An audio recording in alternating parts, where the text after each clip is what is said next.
Hello and welcome to the Computer Game Show. My name's David Turner. I'm here with Sean Bell. Hello. James Farley. Hello. No Matt Murray this week, but returning to the show for the first time in 2022 is Sarah Dyer. How you doing, Sarah? I'm good. How are you? I am okay. I'm okay. I mean, you're not. We've just been talking for about 10 minutes about how not okay you are. I like to give the impression that everything's fine, Sean. Okay. All right, I'm fine. that kind of guy. Yeah. You're not letting the listeners in, no? I don't want everyone to know that I've got COVID and the whole family's got COVID and I am ready to kill.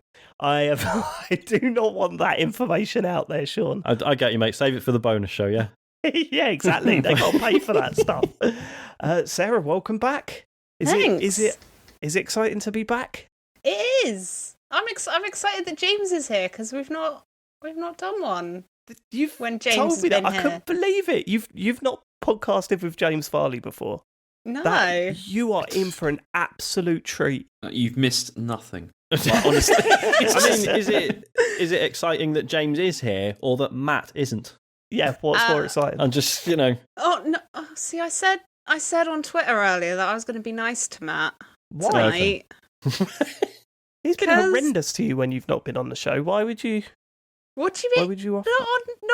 Not on the ones that I've listened to, or has he just done it when they're not recording? I reckon he blocks your IP when he sends a different version of the show to your IP. No, I mean, podcasting with James is great because you're going to hear all the stuff that we cut out. All his random tangents, his sort of right-wing agenda that he plugs into the show. You're going to hear that live. We can't edit that out while you're here, so enjoy that.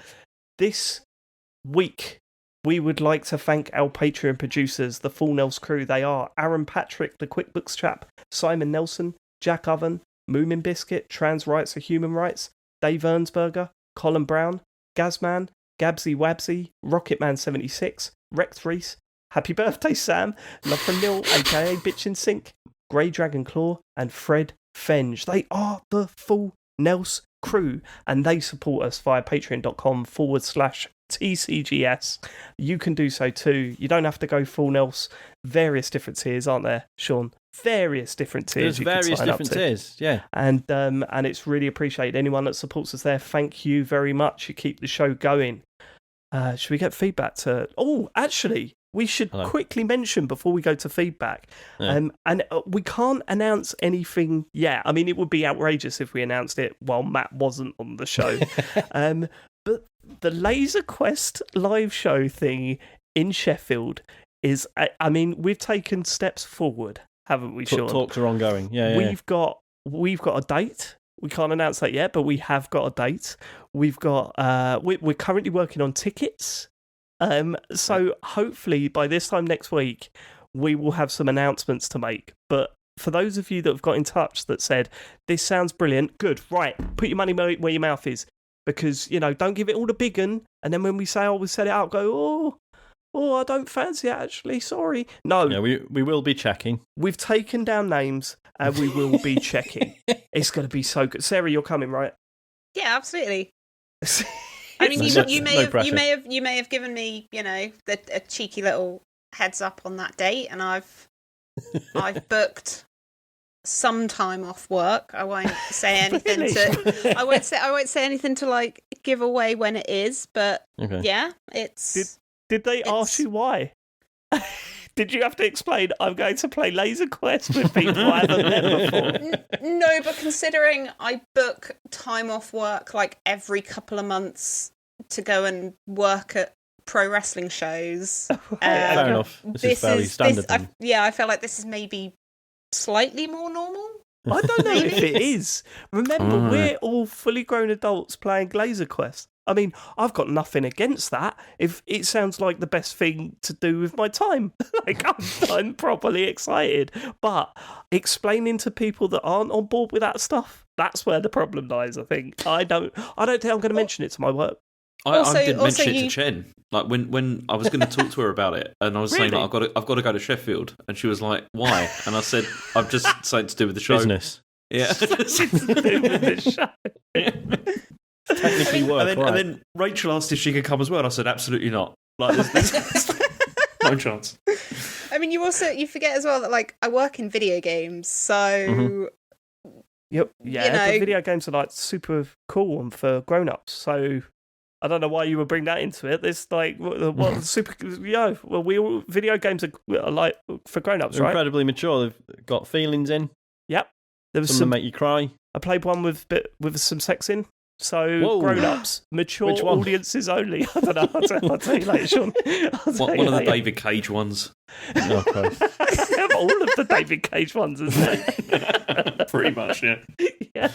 I don't know. I mean, it is quite funny that we found out that this is going to be an 18+ event. How many Laser Quest parties have 18 adults only? I was going to say, you make that sound like something's I don't know, something's going to happen. Oh, we got strippers. I was not aware of this 18+ policy. Where's this coming from? Oh, it's because I can say this. Yeah, because the live show is going to be in the bar, in a bar, right? yeah, the gaming bar. Okay, So and the gaming bar is like 18 only. So that's the that's the problem. We're probably saying too much. We will hold off. Keep your eye out. The announcements come in, and it's all very exciting. Should we get to feedback, Sean? Yes. Hakon Lingstad says, not to come off as a massive nerd or anything, but you should keep calling it Pokémon Legends Arceus. You were saying the other week, we weren't sure if it was Arceus or Arceus, but I think we settled on Arceus. Me, right? Yeah. I didn't. I'm clueless, mate. All right, fair enough. Hakon says, basing this off the katakana of the Japanese version of the title, which is pronounced Arceus, i.e. Arceus. If they wanted you to say it the other way, they'd use a syllable with a K sound in it, which is, fair point. They then go on to say, that being said, I also checked the katakana used for the title of Forza. Fuck, you got me doing it now. Yeah, Forza, mate. And that sounds closer to Dave's way of saying it than to the Italian one. So at least 120 million people in Japan agree with you this time around, David. See, that's this time around. Like many times, those 120 million people have gone, don't know if I agree with that, Dave. Yeah, go fuck yourself. don't think you're right there, mate. See, the thing about this is, I checked this because I was like, I'm not sure, because it looks like it should be Arceus. It really does. And then, go on. I had a look on YouTube, and like, I think Nintendo like adverts like say Arceus instead. I mean, for obvious reasons. The thing is, because this goes all the way back to when Pokemon first started, right? Because we've talked on the show before about how for years I insisted it was pronounced Pokemon. Yeah, that's right. Because I heard, it was like, back in the day, I saw like a trailer, like it was a Japanese trailer for Pokemon Snap, and I heard the guy say Pokemon Snap, and I was like, oh right, okay, that's how you pronounce it. And then spent the next 10 years getting mocked by everyone, and eventually just gave in. Because in the American cartoon they say Pokemon. So you let me down with that one because I followed your lead, and then I got the mocking. The one bit of influence I had over Dave, and that's how I spent it. that's why you never have it again. all the Pokemon have different names. Yeah. In different, like even across like Europe, loads of them have got different names. Well, like Brian, Tom. I mean, I'm gonna keep calling it Arceus because the other one is just arse. Arceus. Yeah, but like, is this like? I'm not calling it that. It's meant to be a god. Do you remember when we were at school, Sean? Were you of the era where they were trying to stop kids saying Uranus? No, I think it was very much Uranus, wasn't Uranus? It was Uranus. Yeah. Yeah. When I was a kid, it Uranus. was. Yeah. When I was a kid, it was. Stop saying Uranus. It's Uranus. It's Uranus. But they've dropped that now, right? Schools are saying it's Uranus again. Oh, is it still a planet? I thought it was. Isn't that one of the ones that's been like? No, I think it's been. Hasn't it been re-enlisted? It's been brought back in the fold. Yeah, it was Pluto, wasn't it? That was Pluto. Yeah, it was Pluto. Oh, that's Pluto. Sorry. Yeah. I think one of them's just a ball of gas, not actually a planet, right? Something like that. I don't know. What fucking planet it's like. No, that's Pluto. Because what do they? Because when Pluto wasn't a planet, what mnemonic did they use? Because you obviously that means you can't do. My very easy method just shows us 9 planets. Can't do that anymore if there's no Pluto. My very easy method just shows us 9. Yeah, you just don't say Pluto at the end. You just don't say Pluto. But I remember that specifically being in school and them saying Uranus and everyone going, it's Uranus, and then laughing, and the teacher getting really angry saying, we don't call it that anymore, it's Uranus. Maybe it was just my school. Yeah, but who's we?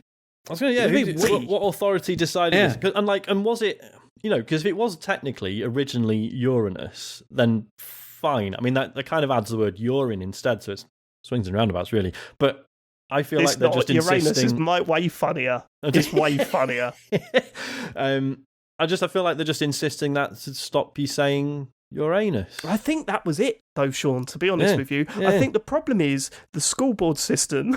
They sat down and said 90% of our lessons about space are laughter from the kids laughing about Uranus. But laughing about what? Uranus. Why are you calling it that? Laughing at my anus. Come on. It's but still equally, funny. Doesn't it annoy you that, like, I mean, maybe teachers have backed down on this now, but it's like, well, guess what? Kids are probably far more likely to fucking remember it if you just let them say Uranus. It's true. Like, teachers are backed down. Like, they've done like a conference to talk about this. James, Dave and I are the authority on this, all right? Don't try and... you know what? Some teachers might be, I might be idiots. I'm starting to work that out. I think I'm starting to work that out. Next bit of feedback. 100 dozen fractured soup bowls says, I missed the Switch repair / ASMR stream on Thursday by about an hour and went back to watch the VOD on Twitch. I skipped through a few times, no fucking danger I'd watch him undo all those screws, and it was in the latter half of the video when I noticed that Sean was sounding a bit like he was drunk and slurring his words. I spent about 10 minutes thinking it was part of the whole ASMR shtick until I eventually realised I'd somehow accidentally set the video to play at 75% speed. It was kind of good, actually. Please can Matt edit the pod to have it play back at 75% speed, but only when Sean is speaking. Thanks very much. I mean, Matt's not editing this week. See, that'd be murder to do, wouldn't it? That'd be really hard. Well, you wouldn't need to do it either, would you? Because, I mean, we've covered on this show many times in the past that most podcast players have, all right, it's not a 0.75 speed, but it's a 0.5 speed, and it's one of the funniest things you can do with a podcast. Like, for example... Just to give you an example, because we haven't done it for a while, here's a section of last week's show at half speed. Are you ready? I bet it'll be funny. I've just put it at a random part of the podcast, right?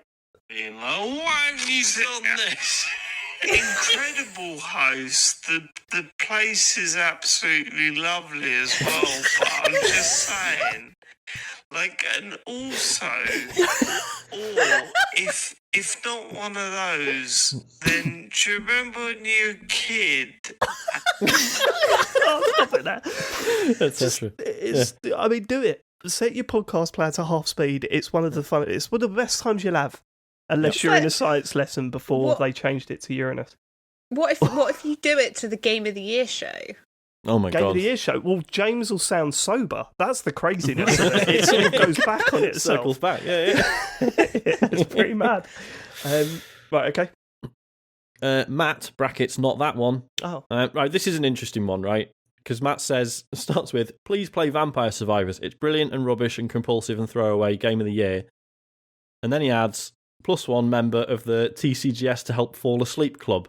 Brackets, but I do go back and catch up on the bits I've snoozed through. #Team James. Except clearly they don't do that because we talked about Vampire Survivors last week. Yeah, for quite a while. I mean, Matt, you definitely slept through that bit.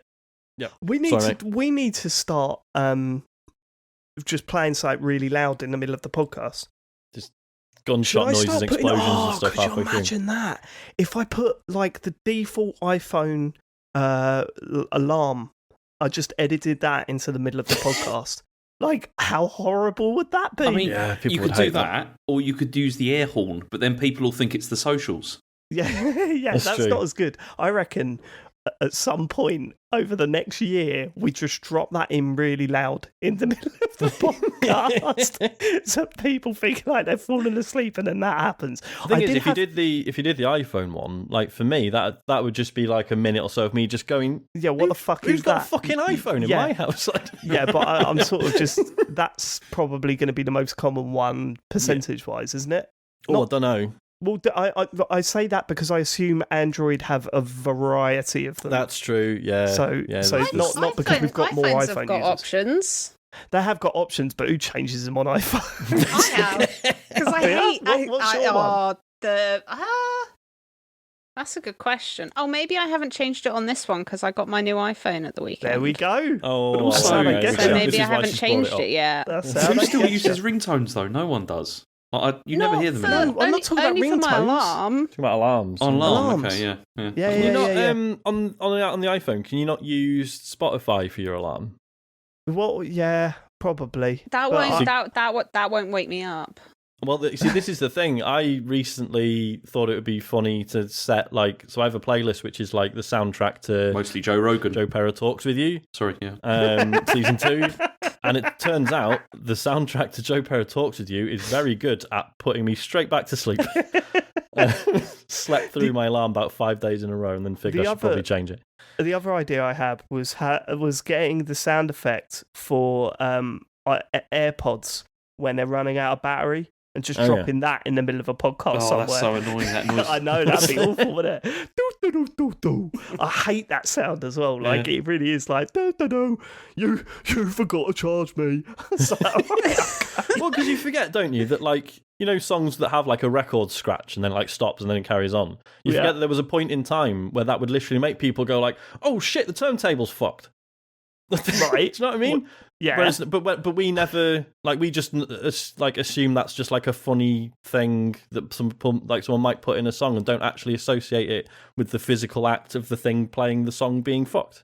Well, Do you know what I mean? The more common sound from a turntable though that people use these days is that. You know what I mean? It's that actually sound, intentionally scratching it rather than that's not people wouldn't just edit in the skips of a. Would they? Yeah, I'm sure that's been a thing. This has gone on far too long, and you just talking nonsense. But Sean, are you thinking of dance music, mate? Not really a fan of the old dancing, am I? As we know. I'm aware of that. Any more feedback? No. Good. How can people get feedback over to us, Sean? They can go to tcgs.co/Dear TCGS. Oh, if they must. Sarah, are you excited to hear what the news hound is like live? It's pretty exciting. I know, I can't wait. I'm really, I was keeping an eye, obviously, on Twitter, all day today, being please let something big happen. And it didn't. Well, can we talk about that? We can cut this if we can't. But aren't you able, in your position, to announce something that might actually make this news? What? Aren't you in a position to sort of announce, not really, but if you just wanted, couldn't you put a PR tweet out? Is it you got no control over that? No. Okay, I'm not the CEO. Community manager. Yeah, that means I have no power. You've got no access to the company Twitter keys, no? Oh, yeah. Yeah, just whack one out there. I'm not talking legitimate news. I'm talking, let's try and fuck up James. That's what I was going for. That was by announcing some massive acquisition. James, what's the news, mate, this week?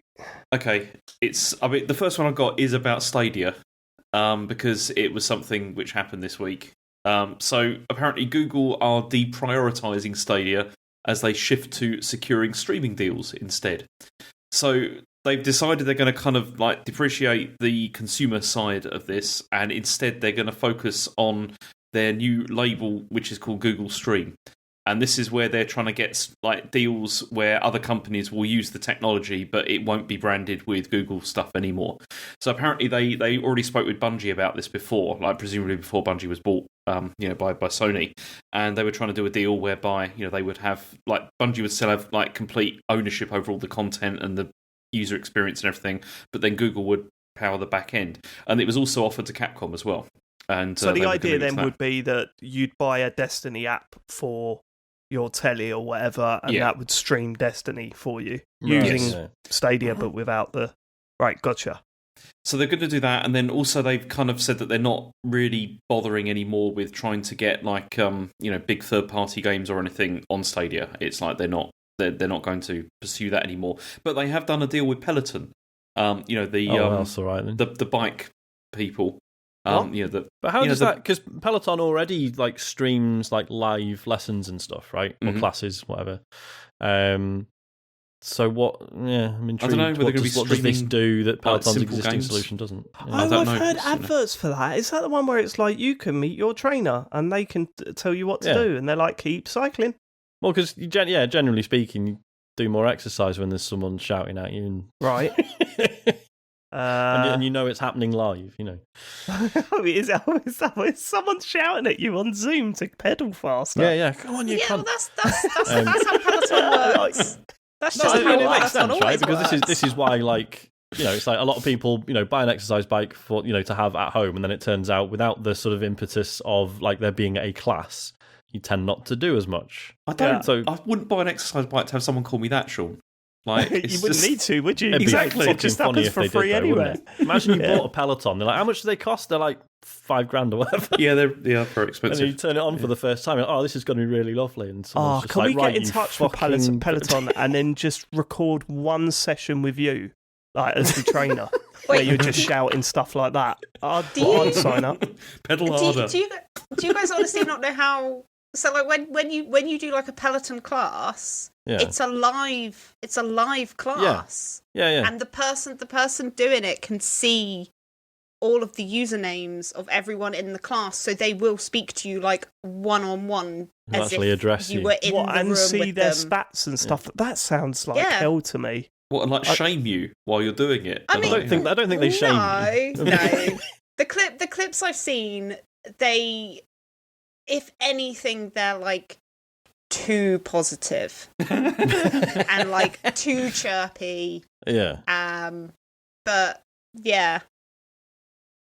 That's the thing I always find with these things, because I tried Apple Fitness for a bit, and it's like you didn't tell us this. It's the first we've heard of this. I know, because I'm not going to tell you this, but it's like no one is that happy like all the time, and it's just I don't know. I didn't get on with it. It was too much. I just love the idea whenever James meets someone who's just naturally cheerful, he's just like, nah, not buying this. Fuck off. Fucking no chance. So anyway, back to Stadia. So instead, they're going to focus just on still getting like indie games and stuff like that onto the service. But also, do you want to know what's happened to Phil Harrison? Go on. Oh, tell me they've sacked him. No, he's still there. Okay. But he now reports to Google's head of subscriptions. And he's also apparently moved back to the UK. He's not really involved, it seems, quite so much as he was. Wow. Because apparently they set a goal of 1 million active users by the end of 2020, but they missed the goal by 25%. Okay. Yeah. Hold on. 750,000 then, was it? Yeah. Work that out. Around that number. Yeah. Work that out. Okay, I mean, look, we've known Stadia's been in trouble for a while. This seems like the way it's been going for a while. Let's see what happens throughout the year. Mm-hmm. I mean, this is the first stage, isn't it, though, towards it being eventually, like the consumer side of it being shuttered, like eventually. And well, I do find it interesting that, I mean, Microsoft are the main ones that people go to for streaming now, right? Yeah. They use their service. What's their service called? I think so Microsoft is xCloud. I think GeForce Now is quite popular as well, because basically if you've already bought games on Steam that have been like added to the GeForce Now service, you can access your Steam games through it, and essentially it's just like renting a PC. Also, if you pay for like the highest subscription, it's a full whatever the ridiculous graphics card is that no one can get. I mean, that's how we played Disco Elysium, wasn't it? Yeah. That's right. Yeah, we use GeForce Now. But I'm talking about the back-end stuff. That Microsoft have got a name for that service because Sony use it, doesn't it? Yeah, Azure. Yeah, Azure's. Yeah. So it sounds like they're more going up against that, right? Or going to try and take some of that market share. So, I mean, there must be some money there to be made. They've already done. So in the US, AT&T offered one of the Batman Arkham games, like in a browser, and then that was revealed to be powered by Stadia as part of like the white label thing. But I mean, Stadia came out and said they've got more than 100 titles joining the service in 2022. Yeah, but again, are those titles that came out in 2010? You know, it's like, or are they new ones? It's because there's a lot of stuff on there. I don't know. There's definitely a couple of like new games. There's a kickstarted one called Sky Climbers. That's due to come out on Stadia because it was a Kickstarter project, and the Stadia community like really kind of got behind it, and was like a big part of like their backers. So yeah, there's definitely going to be things still coming to it. We just have to see how successful that is throughout the year. So I mean, it doesn't sound like great news at the moment for Stadia, but who knows? Who knows what'll happen in the future. They'll have more luck with the Google Stream thing. I think that'll go down better. Possibly. The thing is, like every time you guys bring up Stadia, I always kind of want to like put this in feedback or whatever, but then you're like, oh, every time we talk about Stadia, we get loads of feedback, people saying this. So I'm actually just going to say it like live, so you have to put it in. But actually, Stadia does work really well. Yeah, there was never any problem with that. It's just the content. It's the problem. It's like, it definitely works. I mean, I've used it, and it definitely works. It's just, there's not a compelling reason to use it over anything else, because they haven't signed like a load of like really, really like excellent like sort of first-party games or anything like that like for it. Yeah, and that was what we were hoping they were going to do when they started building all those studios, and they were saying, we're going to have our own content. There's going to be a load of good stuff, that's coming to this. Then we had like all this stuff like Red Dead Redemption 2 coming to it, and then all that kind of dried up, and now that's it. And that's it. The technology definitely works. Like it was very impressive, but the content wasn't there, and that's one of the things that I think Microsoft have done so successfully with this. They have bought just loads and loads of companies to make this happen, but they have the content, and that's what I feel you need for these services. Yeah, it's weird. They also seem to have worked it into a sort of supplement rather than a main way to play your games. You know? You play your games on Xbox or PC, but if you can't be bothered to wait for them to download, or if you want to test something out for a little bit before you download it, then here's your xCloud stuff. And that seems to work pretty cool. They're not. What is the official name of that? The branding for Microsoft's version of this is awful, isn't it? It's I don't know. Is it because it was xCloud in beta, wasn't it? But then what is it now? The way you access it, because I've been using it a bit recently, and the way you access it is by downloading the Game Pass app, and then it just says play on the cloud or something. But if you want to stream from your console, it's the normal Xbox app. Okay, it's called Xbox Cloud Gaming. That's the one. Right, okay. Oh. It's just weird that they haven't sort of put a very cohesive brand to it, and that's what's weird, is that they called it xCloud or whatever they called it for a year and a half, and people were sort of comfortable saying that, and then I don't know. Well, that's just it. I think most people still call it xCloud for that reason, don't they? Yeah, as you say, because there hasn't been like a consistent branding since. So why not just call it? Because there's nothing wrong with that. It's not like it's like a stupid code name that they were keen to get rid of. Like, it makes sense. Yeah. Okay. Whatever. All right then. Next story is that the Switch is Nintendo's biggest selling console of all time, at 103.5 million units. That's like home console or whatever, not handheld, because obviously the others are bigger. But they've sold a lot. Yeah. And it's all down to James Farley. I mean, I don't know how to feel about. So this is the biggest selling. I don't think they should be calling it that, because if they're saying this doesn't include handhelds, yet 1/3 of the options that you can have when buying a Switch is a handheld only device. Mm-hmm. Why are you not including handhelds then in this? Well, it'll become a bigger deal once it surpasses the DS, which is at 154 million. And so, right. It's gone past the Wii, basically. Yeah, because there's no fair way of judging it, is it? Because it's a hybrid device, lights notwithstanding. it's like, well, on the one hand, you sort of think, well, surely it should have sold as much as the Wii and the DS combined. But then a lot of people will have owned both the Wii and the DS. Do you know what I mean? Yeah, but a lot of people own six Switches. Sure. I mean, look, I'm not belittling it. I think expecting it to sell as much as, say, the DS is crazy, because if you remember, at one point the DS was like 70 quid or something over here, wasn't it? It was just nuts. Those things were just nuts. And everyone bought them for their grandparents. Yeah. You like brain training, didn't you? Everyone's into the brain training, yeah. You had the Sudoku. Nintendo's stuff really did well for them. It got to get to a new audience. It did so much that I think probably the Switch isn't going to do. I just think there's no need to say it's the biggest Nintendo console of all time, because it's not. So what I would say is it's outselling the Wii is insane to me. It is. Because that is. Yeah. You think about when the Wii came out, even in that first year, the amount of people that had those things, you know, when that balance board come out, like you'd go into people's houses and you'd see them under like the TV bench, you know, that sort of stuff. It was such a crazy phenomenon, that. And then after a while, you just saw them next to bins outside. Yeah, in plastic bags, under the stairs. Yeah, stacks of them in Game Station. Mine ended up.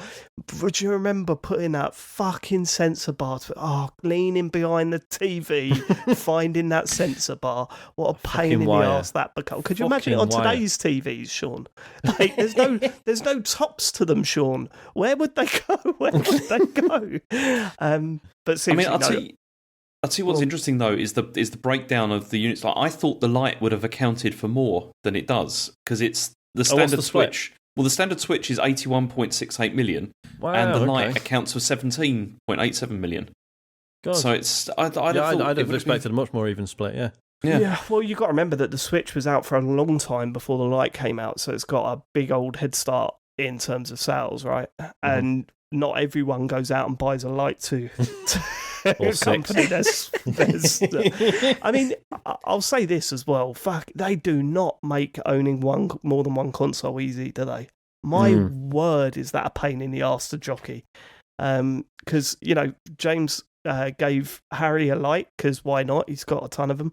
Running out of space. We transferred his user profile over to the Lite, but then we've got some of his save data on the Lite, some of it is now on the original Switch, and it's working out what games he wants to play on which system, where he wants his saves and all that sort of stuff. And it's like, if there's one thing that Microsoft are excelling at the moment, it's making sure that crossover stuff is spot on.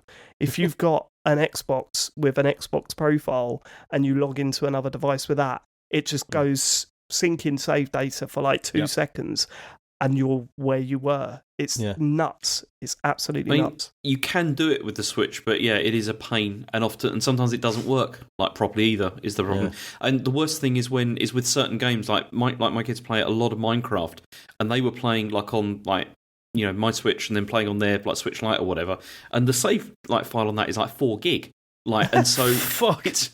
And you know how slow the Switch is at doing downloads and uploads and everything. Yeah. It's not great, and so I was like, just forget it. It's not going to work. It's terrible. Shame. Okay. Yeah. Sony are planning to launch more than 10 live service games by 2026. Yay! Here's the quote from Sony. They said, "Through close collaboration between Bungie and the PlayStation Studios, we aim to launch more than 10 live service games by fiscal year ending March 31st, 2026. Through this acquisition, we intend to acquire new users and increase engagement on platforms other than PlayStation, which will enable us to significantly advance our long-term growth strategy of further expanding the ecosystem." They wrote that. How did they spell that? It's just when it gets all corporate, it's just annoying, isn't it?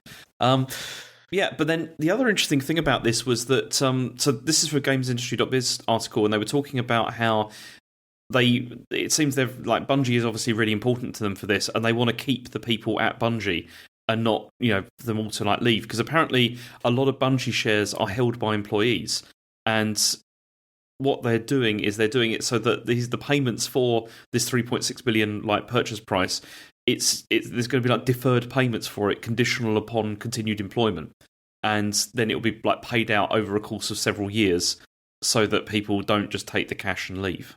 That's their strategy. Right. Okay.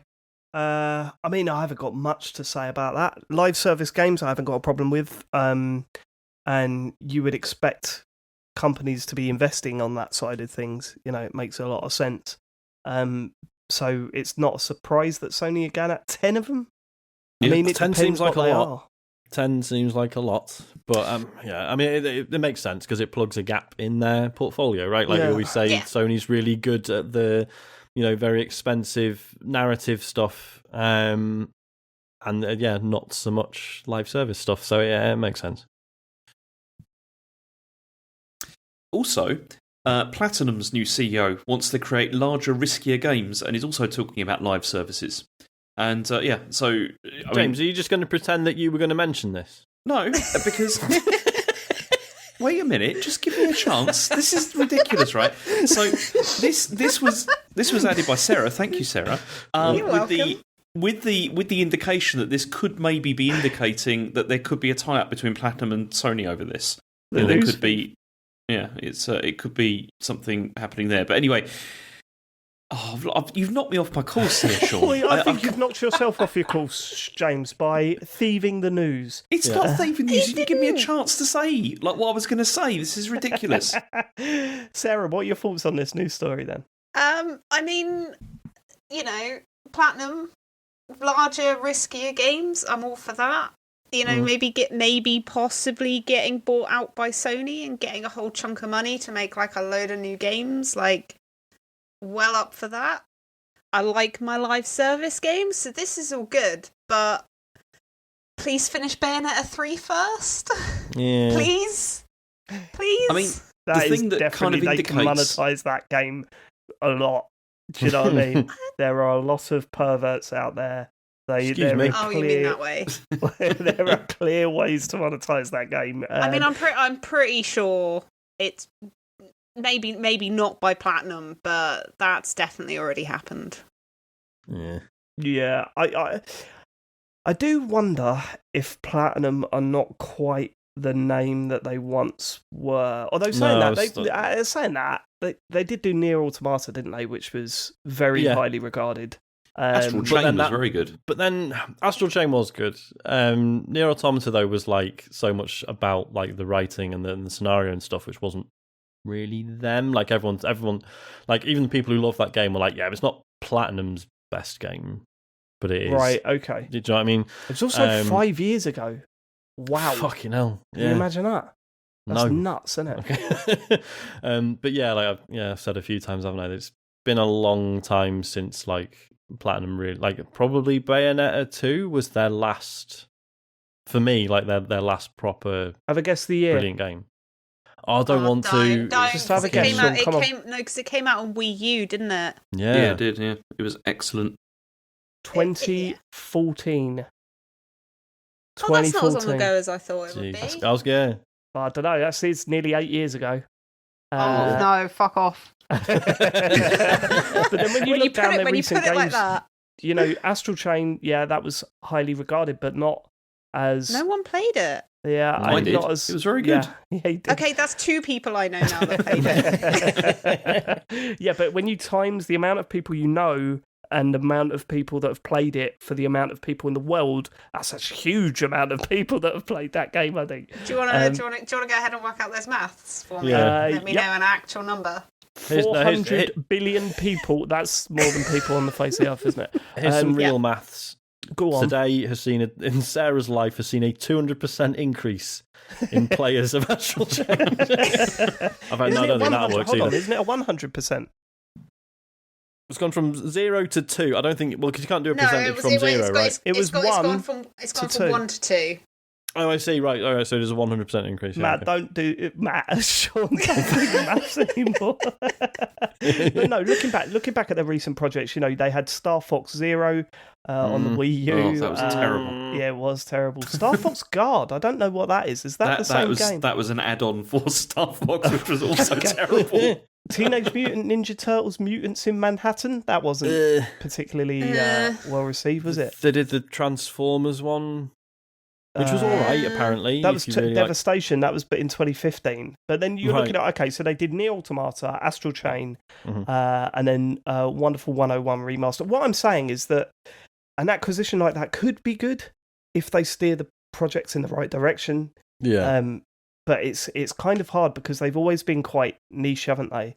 It's not been they've not been particularly. I mean, apart from Bayonetta, which I think reached a much wider audience, and rightly so because it's utterly incredible. We'll see. We'll see. What they. Do you want the quote related to that? They said, in the past, even if we wanted to create our own IP, it was difficult to do so, and even if we could, it would be very small scale. We could only make indie class products. In the future, I would like to get rid of all that and make larger games from our ideas and succeed in at least one thing. Sounds like they need investment. Yeah, that's what it is. Or okay. Sony buys Platinum and Konami, and we get Metal Gear Rising 2. I mean, I would also be pretty happy with that. I'll take that instead of Bayonetta 3 if we can't have both. Or what if they bought Platinum and Capcom and we got either Akami 2 or God Hand 2? Well, they made Akami kind of 2 came out on the DS one. The DS one, DS, but apparently it wasn't that good. But funny, we talk about what Platinum's been doing and also Akami, because we'll get onto it in a bit, but we'll come back to this. Okay. Or they buy Platinum and Sega and we get Bayonetta and Knuckles. What about that? And what about that? What a fucking game that would be. Or Bayonetta 3 comes to PS5? That would also I be think pretty Nintendo right. already. I think Nintendo were already bankrolling it, aren't they? Yeah, you're right. It's not been Sega. Sony buy Nintendo ever. Then, Sean. What Sony about buy that? Nintendo. Yeah, can you imagine? Right, Matt, I'll have a meltdown. Okay. Okay, next story is that GTA 6 is in active development and is well underway, according to Rockstar. Do not believe this news story. Yeah, I mean, it's exciting, isn't it? I can't wait to see what GTA 6 is. I can't wait. I'm so fascinated with what direction they take it. We've spoken about it in the past, about how the humour in GTA 5, it feels like things moved on from there. It feels if they brought out a game with that style of humour now, it wouldn't be as well received as it was back then. It's certainly got a style, GTA games, whether they would stick to that or go more... Like, for example, their last game was moved away from that completely. You know, Red Dead Redemption 2. It was so well, and all the better for it. It was wonderful. And you may say, it's a completely different game. But when you think about Red Dead Redemption 1, that had a lot of sort of... just that style of humour in Red Dead Redemption 1 as well, you know. And they dropped that for Red Dead Redemption 2. It would be harder to drop that for GTA 6. I just can't wait to see the tone of it.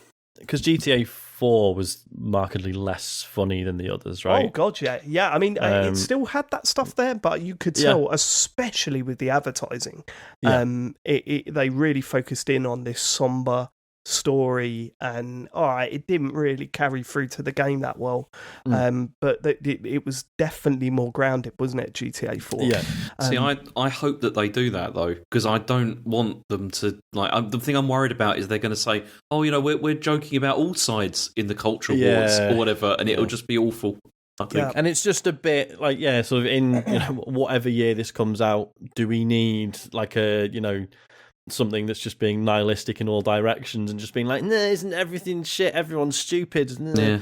I don't need that now. Thanks. Definitely be a character that asks to be paid in cryptocurrency or an NFT. It's I don't know. I think there is still a way of doing some satire humour without it seeming too try hard without it. There's still a way of doing that style of game in today's world, but you've got to drastically think about the types of jokes you were making back then and the world we're in now and working it out. And the problem is, they're in a situation where if they do change that dramatically, you're going to get a lot of people coming out on Twitter and kicking off about it. And it's how do they tread that line? That's what I'm interested in. Is there any chance that this may not be set in the modern era? Or is it going to have to be? Make life easier, wouldn't it? Possibly, who knows? I mean, because then you can you have a bit more leeway to sort of do and say what you want, and then be like, it's representing the era it's set in. So that sort of makes things a bit easier in terms of what you can and can't. So Yakuza get away with it, innit, James? Yes. Do you want the Rockstar quote? I mean, it's not very interesting. Go on then. They said, with every new project we embark on, our goal is always to significantly move beyond what we have previously delivered, and we are pleased to confirm that active development in the next... I'm not going to continue reading it. It's boring. Okay, well, cheers. Okay. All right, thanks for that. Excellent. Just don't offer, mate. Yeah, I know, going to do that to us. Just don't even... I thought about it, and then I started reading it, and you're just like, this is... Anyway, I mean, Sarah, is anyone surprised by this? No, absolutely not. It was always. I'm surprised they've said something. I mean, I wouldn't be surprised if it's been in if it's been in at least like a smaller team, maybe like a very kind of core team for at least a couple of years, if not longer. It sounds like they've just kind of moved, like really kind of spun it up and sort of moved a lot more people onto it. But yeah. So did we? What, am I right in thinking that you said that you'd not played GTA before, Sarah? I've played like 20 minutes of 5, and then 5. What, online or like the campaign, like story mode, because I was going to play it online, but you've got to play like an hour of the single player first. And I played through like the opening mission in like the snowy town. That's right. And that was all right. And then it changed character, and then I had to steal a car and do like a getaway in the car, and I hated the controls and was like, I'm never going to play this again. A very distinct driving model that they've got for that. So what's it got to do to get you interested then, Sarah? Is there anything that it could do to pull you in? Have good driving controls. Right. That Get doesn't on that Rockstar, yeah? Yeah. Sort it out. Fix your cars. Make them control like Mario Kart. And then I might be interested. I was going to say, because the handling in GTA games has been fairly consistent, hasn't it? It's something they definitely do on purpose, but it's not to everyone's taste, for sure. Yeah, it's funny, isn't it? I think what they're going for is sort of a realistic look. The back end of your car swings out a lot because you're driving at 40 miles an hour around the corner. I mean, it was crazy in GTA 4. That was madness. And even worse in that Matrix demo. What the fuck? What was going on there with the driving control? That was nuts. But maybe they need to drop that, because I do think it is a bit. How many times have you been driving in a getaway car in that game and sort of thought, actually, it's better if I don't hit the accelerator.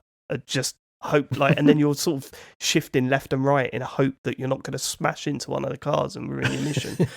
It's a weird driving mechanic, that. But we'll see.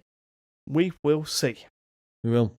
Okay. The next thing is that Sony had a state of play where they showed Gran Turismo 7. Did anyone see this? No, sir. No. So I make notes so that I don't have like brain freeze and just completely don't know what to say. And all I put on my notes underneath this was yawn. Because I do not care. I watched like a clip of it, James, and visually it looked fucking incredible. Like the ray tracing in races looks fucking phenomenal. But I can't see me sitting down and playing a not bog standard, that is totally wrong. I can't see myself playing a track racer again for a long time. I mean, I got heavily into Project Cars when that first came out, and But I don't know, man. I don't think I've got the time and patience for that type of game at the moment, to sit there and get into driving again. So I've got no interest. See, I watched it, and I wasn't going to buy this before I watched it, and I'm still not going to buy it.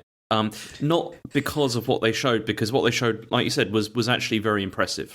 But I just don't really care that much about cars, about like driving games, honestly. And I mean, the closest I can get to is probably Forza Horizon and just Mario Kart. And this is too much for me. Like something like this. I mean, the most impressive stuff. Referred to Mario Kart as a driving game. Exactly. Is going to send Gran Turismo fans nuts here. I'm just not a driving game person, really. And I mean, the stuff that they showed that I thought was impressive was they had dynamic weather, which looked like very impressive. Like that's right. Yeah, they're actually so the presentation said that was the bit I watched where they said they are literally simulating the clouds, but not only just simulating how the clouds look, but the humidity they create and how it bounces off each surface of the track and what that does to the car. I mean, but that all sounds impressive, but it is one of those things where you're like, oh, the car's going a fraction slower. Like honestly, yeah. or it's skidding a bit more. You know what I mean? It's like the No Man's Sky stuff again, isn't it? That it was, it's like, every planet there's like, underpinning every planet there's like a proper physics simulation going on. It's like creating new elements and stuff, and it's like, but the end result is this planet is blue, this planet is yellow. Yeah. Like also, if you're like you're going to be like driving really fast, you're not going to notice. Just whack motion blur over it, and then you don't have to do anything. They did this. It doesn't matter. No one's going to look at the clouds. Do you remember Drive Club when they announced that? They went, look, you can see the fibres of the cotton and look at the plastics. And it was like, all right, but people really get into that. Like, there are people that really care about that. God, it's just, No, but it's just you can simulate the effects of these things without being like so sort of intense with the detail on it. Do you know what I mean? Yeah, I know, but it's a cool thing to say. It's a cool thing to say, right? And Gran Turismo fans are going to love this game by the looks of it. It looks incredible. They've added all this cool shit. I mean, it's for them, I think, is what I'm trying to say. It's not really for me. Yeah. I mean, two of the modes did look kind of interesting. I thought, did you see the music rally mode that they're doing? I didn't see the music rally. What's that? Okay, so this is a checkpoint mode, but instead of like racing against the clock, you're racing against like a number of beats that are like counting down, and this depends on which song that you choose to drive to. Can you link your Spotify to it? Is this no, of course not. Is this why Bring Me the Horizon has a song on a Gran Turismo soundtrack? Because I'm sure it came up in my my Spotify Discover Weekly or like my new releases. It was like a Bring Me the Horizon song, and then it said like Gran Turismo on it. Wow. And I got really confused because they are the last band I thought would have been on it. Hang on, that was on my release. I mean, I mean that's when you said that, James, it sounded like Vib Ribbon Gran Turismo style. Yeah, but obviously not. If you can't put your own tracks in it, I don't know. Well, I don't think you can. Like, don't quote me on that, obviously. But it's But I mean, the other thing. You, boy. Yeah, okay. One of the other things that was like really strange in the presentation was when they were showing like the level of like ridiculous level of customization that you can have like of your cars, right? And how you could, and they were like, you can share these with other people.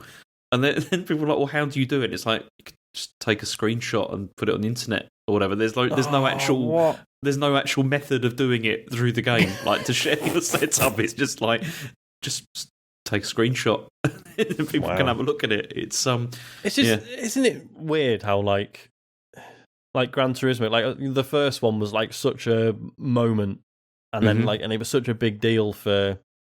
I mean, I definitely remember, like, despite not being interested in playing them, I definitely remember being very aware of when a new Gran Turismo was coming out up until, I don't know, 4? And then it just sort of seems like, I don't know, it feels like in 2022 everyone's sort of, I mean, us, are just being like, no, racing games need to be fun now. Like, this doesn't really... It's also because there was, like, massive gaps between them coming out. Yeah. And and also there was all like, oh, this one's just like not a demo version, but it's like a stripped down version. The real game's coming later and all that kind of thing. And it was just I think it kind of lost the mind share a bit really because of all that, and because Microsoft did a brilliant job, with motors, with Forza basically. It's like, this is fun. Yeah, no, it's just weird how like something can not really change its ethos over an amount of time, and then it just sort of, I don't know, it's kind of fallen out of favour. It now feels a bit niche. But as you say, that niche still definitely exists, and I'm sure, like people who work on the Forza Horizon games are probably mortified at the idea that people are like, Gran Turismo is shit, Forza's way better. But it's just, I don't know, just interesting how opinion has shifted. Yeah. Yep. Next story is that Skate 4 is launching soon. It's going to launching soon? Yeah, apparently it's going to feature user-generated content, and it's going to be called Skate. Like, not Skate 4, they're just calling it Skate. Wow, okay. Yeah. I I was playing Skate 3 again literally last night. I'm surprised this mention of it launching soon seems like a lie, doesn't it? If they're doing user-generated content, is it just going to come out with like a nothing level editor, and they're like, "Well, you said you wanted it. We didn't have time. You kept rushing us. We didn't have time to make the levels. Make them your bloody self if you want the game this quick." Like, here is a level. Now you can go and build. I was going to say, like, you load it up and your skater's just like falling through a void. Put, like, it's concrete. It's just what was the teaser they put out to show that they were definitely working on it, and it was just like the kind of grey box with like the bumps. Yeah, it's just going to be that. It's just that. That's the level. And you'll log onto a server, and there'll be uploaded content, and it will just be several thousand Mario 1-1 levels recreated in Skate, and you're like, fuck's sake. Focusing on user-generated content, i.e., when we said EA said we could make another Skate game, sort of. Kind of need you to do the rest. Oh, look, there's Grind Hill Zone here. Should I do that one? Should I? But I'll be interested to see what they mean by that, because obviously, like, I think Skate 2 had a bit of this, and certainly Skate 3 did, where obviously you could like fully customize your own spots and stuff, but you could also, like, as you were going around the city, right, you could just spawn objects and like move them around and stuff, and that to me was way more interesting, because it was like you were using the city and just sort of reinterpreting it by just sort of adding a few bits, and that was. That felt much more interesting than just being able to build stuff from scratch. So it'd be kind of a shame if it's just stuff that's 100% player generated. Where all games like had this create your own levels, and it was just, you'd sit there and you go, oh my god, Time Splitters 2 had it, Tony Hawk's had it. It was like, oh, we could create our own shit, and it was literally just like you had squares, didn't you, with like different things on it, and you create something and go, this is fucking terrible. Why would we spend our time doing this? That's what Skate's becoming, I think, Sean. That's where I'm going Can't with wait. that one. No, I am excited, obviously. Find out soon, Sean. Yeah. Because it's launching, apparently. Okay. Anyway, this is... Hold on. Do you reckon they're going to do early access for this? I reckon that's how they'll bill it, right? That would make sense, wouldn't it? Yeah. Have they also confirmed this is definitely like a console game, or is this really a mobile version? Or something. I don't know. No, there was talk around that, wasn't there? Yeah, from like the little bit that they showed and the amount of like mocap and stuff that they're doing, I would assume it's console. Yeah. Yeah, it's a bit beyond. Yeah, mobile, James. Stop putting that in people's heads. It's fine. What was that? I don't know. A quick one before the last one is that apparently 1-2 Switch is going to get a sequel, according to VGC. Oh, I thought just throw that in there. Right this time? That was fun when it arrived with my Switch, and I played it for an evening because Breath of the Wild got delayed by Amazon, and then Breath of the Wild turned up the next day, and I never played 1-2 Switch again. It was fun for that one night. It's funny, over Christmas, right, we had people over, and I thought, do you know, it'd be all right, 1-2 Switch.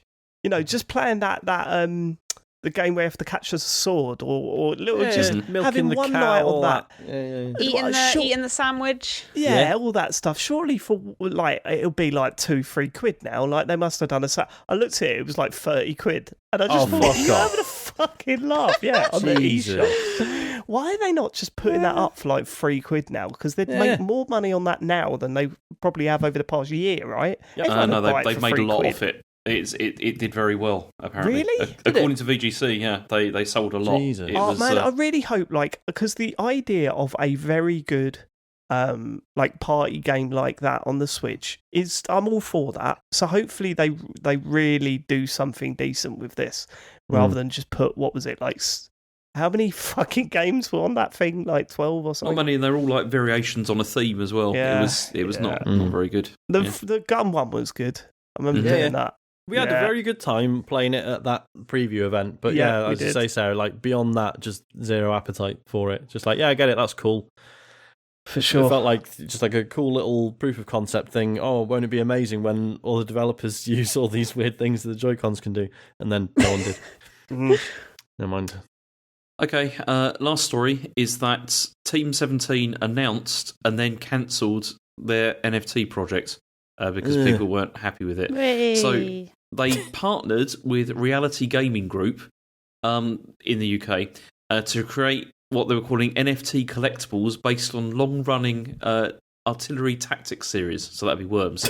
And so the idea was to create what they were calling meta Worms, and they described them as being unique generative artwork that will encompass content from across the 26-year history of the beloved Worms franchise.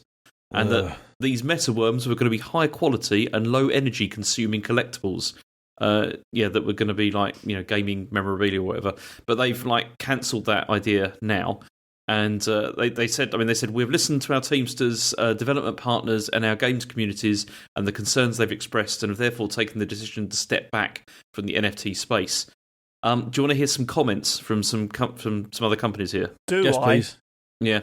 So Aggro Crab, they said, I saw this one. Yeah, they said, we believe NFTs cannot be environmentally friendly or useful and really are just an overall fucking grift. Please do not harass employees at Team 17 or the devs under their umbrella, as this decision seems to have taken everyone off guard and likely came from the very top. Needless to say, we will not be working with them on future titles and encourage other indie developers to do the same unless this decision is reversed. I fucking hate it here. And that was from them. And then Platonic also wrote, to our community, we have no interest in utilising NFTs in any aspect of our business now or in the future, nor do we endorse the use of NFTs in the wider world. In light of this, please be respectful of engaging with staff and community managers unwittingly affected by NFT announcements. So yeah, that's. I mean, Matt was because he had to cancel his TCGS NFT scheme after seeing this news. So that's not happening now. Sorry, everyone. Unbelievable. Was it less than 24 hours from the initial announcement to binning it? It was close, I think. Pretty much. Thereabouts. How did this take them by surprise? I know, because also EA have come out and said, we're not doing NFTs. Whoa, really? Wow. Okay. You know it's not worth doing if EA have decided. Because did you guys? I don't think you mentioned it on. I think it would have been news for maybe last week's episode, but the whoever it was from Ubisoft that was like, people aren't buying our NFTs because gamers don't understand them. Yeah. It's just this is the problem. It's just people don't understand what they give you, and how brilliant they are for sort of. I don't know why. They don't. That's the problem. They can't articulate what the benefits are, which is the other pointlessness of this. Or they think they know what the benefit is, and don't realise that what they think the benefit is impossible to do. Like, you get the whole, but if you buy a skin, or you buy a gun, or you buy an item in one game, you can go and use it in a load of other games. Yeah. And it's like, you've never played a video game in your life, exactly. have you? Like the never mind, like the sort of financial or the sort of the issue of ownership. It's the technical hurdles and the fact that I can't imagine any developers would be like, oh yeah, let's put some work in so that people who've bought a thing in another game that we don't get any money from can then use it in our game. It doesn't make any fucking sense. I can't wait to use Doom's BFG in Halo multiplayer. That'd be great. Just rocking about with that thing. Sure, yeah. I'm up for that. Did you see that itch.io have put out a statement as well? Go on. It was just, a few have asked about our stance on NFTs. NFTs are a scam. If you think they're legitimately useful for anything other than the exploitation of creators, financial scams, and the destruction of the planet, we ask that you please reevaluate your life choices. Peace. It does sound like, when Ubisoft come out with that, it does sound like going, you do not get the benefits of this snake oil at all. You should really, really look into it, guys. Gather around this truck. Gather around. It's like snake oil. This is where things are going. Like, there's no stopping the snake oil. I don't know. Okay. All right. Yeah. I mean, and again, as the like the statement from Aggro Crab points out, don't start shouting at Team 17 staff because it seems like this caught them off guard as well. Yeah, for sure. It's and as I'm sure is probably the case with not I'm generally one to defend Ubisoft, but again, that won't have been a decision made by the majority of the staff. I think there's probably an element of like, and I'm not talking about any specific publisher or developer or anything. I imagine this is a lot of like investors are just like, I've heard about this thing. Why aren't we doing anything with this new thing I've heard about? And there's probably an amount of this going on to shut those people up. Just be like, look, well, we tried, everyone hated it. Can we stop now? Do you know what I mean? But I mean, I'm making assumptions. Obviously, I don't know.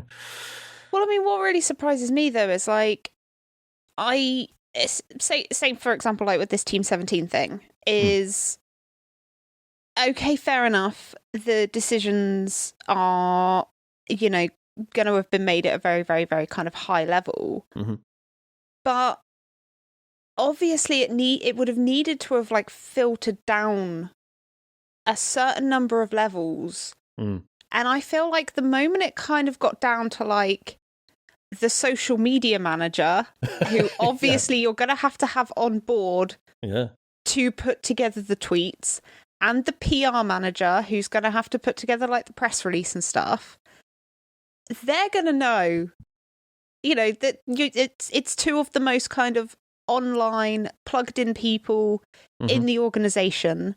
Yeah. So like they would have said, this is a bad idea. Yeah. They wouldn't have been listened to, though, right? Exactly. Like, speaking completely hypothetically, do you think they already drafted the retraction? Yeah. I mean, if I was in their shoes, I would have at least started coming up with a few options. Yeah. Brainstorming the retraction. Yeah. It's like, come on, guys! Even EA thinks this is bad. EA. Okay. Yeah, we should specify the most wild thing. Just in case people have misled, we didn't actually say that. Like, these worms NFTs were not like an in-game thing, were they? They were totally separate from any game stuff. But I mean, still. From the sounds of the description from the article, it was just going to be JPEGs of worms in different hats. Mm-hmm. Yeah. We want that. Yeah. We all want that, don't we? Right, okay, come on. That's it for the news, is it? I mean, do you want a quick fantasy zone? Well, yes. Yeah. I mean, it's not really... Yeah. Well, I don't care. No, please. Is it worth the theme? I've never been. Oh, God, yes, Sarah's never been. Come on, let's go. I've never been. Come on, jump on the bus, Sarah. Yeah. Look at that. It's the bus that looks like a submarine. Because what the fuck is going on in the fantasy zone? Logic, it does not happen over there. It's all fucking weird. Yeah?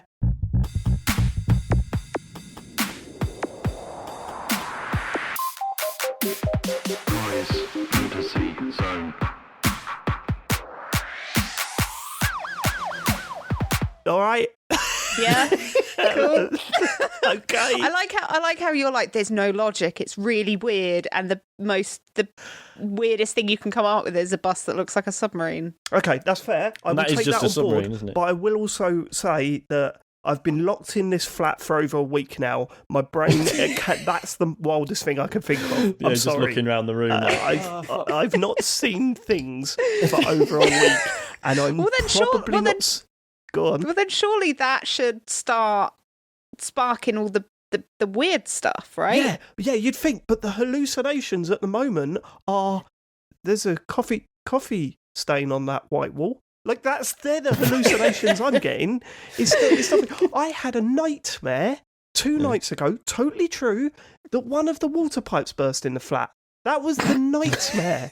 And I That's woke the up extent of your imagination. I woke up sweating, going, the downstairs flat's gonna flood. It's not as exciting as it sounds, and that's feverish as well. That's a feverish nightmare, but my life is so dull at the moment that water unexpectedly coming out of a pipe is the worst my brain can do. But that's what, like, and I'm sure I've said this before, but that's, my fever dreams are always just like impossible, like logistical problems. That for some reason, instead of just being like, oh, fuck this isn't my problem, I'm just like, oh my God, how am I going to fix this? And it's just, shit. It's a 10-minute walk at least, and the bus arrives in 3 minutes. Exactly. Just stupid bollocks like that. What am I going to do? It wasn't a nightmare. I just had a bad dream the other night that my wife was just making really shitty remarks all the time. about me, and it was this, and I told her in the morning, I was like, look, I'm not annoyed at you, but like, I woke up just feeling really shit. No, I know, but sometimes there's that sort of residual, like, I know it was a dream, but fucking hell. And she was like, well, what sort of thing was I saying? I said, well, we were on holiday, and like you were at the beach, and your mate Hannah was there, and I arrived, and I had my camera, and you just sort of went, oh, here he is with his camera, and you both sort of laughed. And I was just like, what? What the fuck? I thought you were going to say it was all like backhanded compliments and stuff like that. No, it was just weird little... It's like, oh, right, so they've got a running joke about me owning a camera. Great.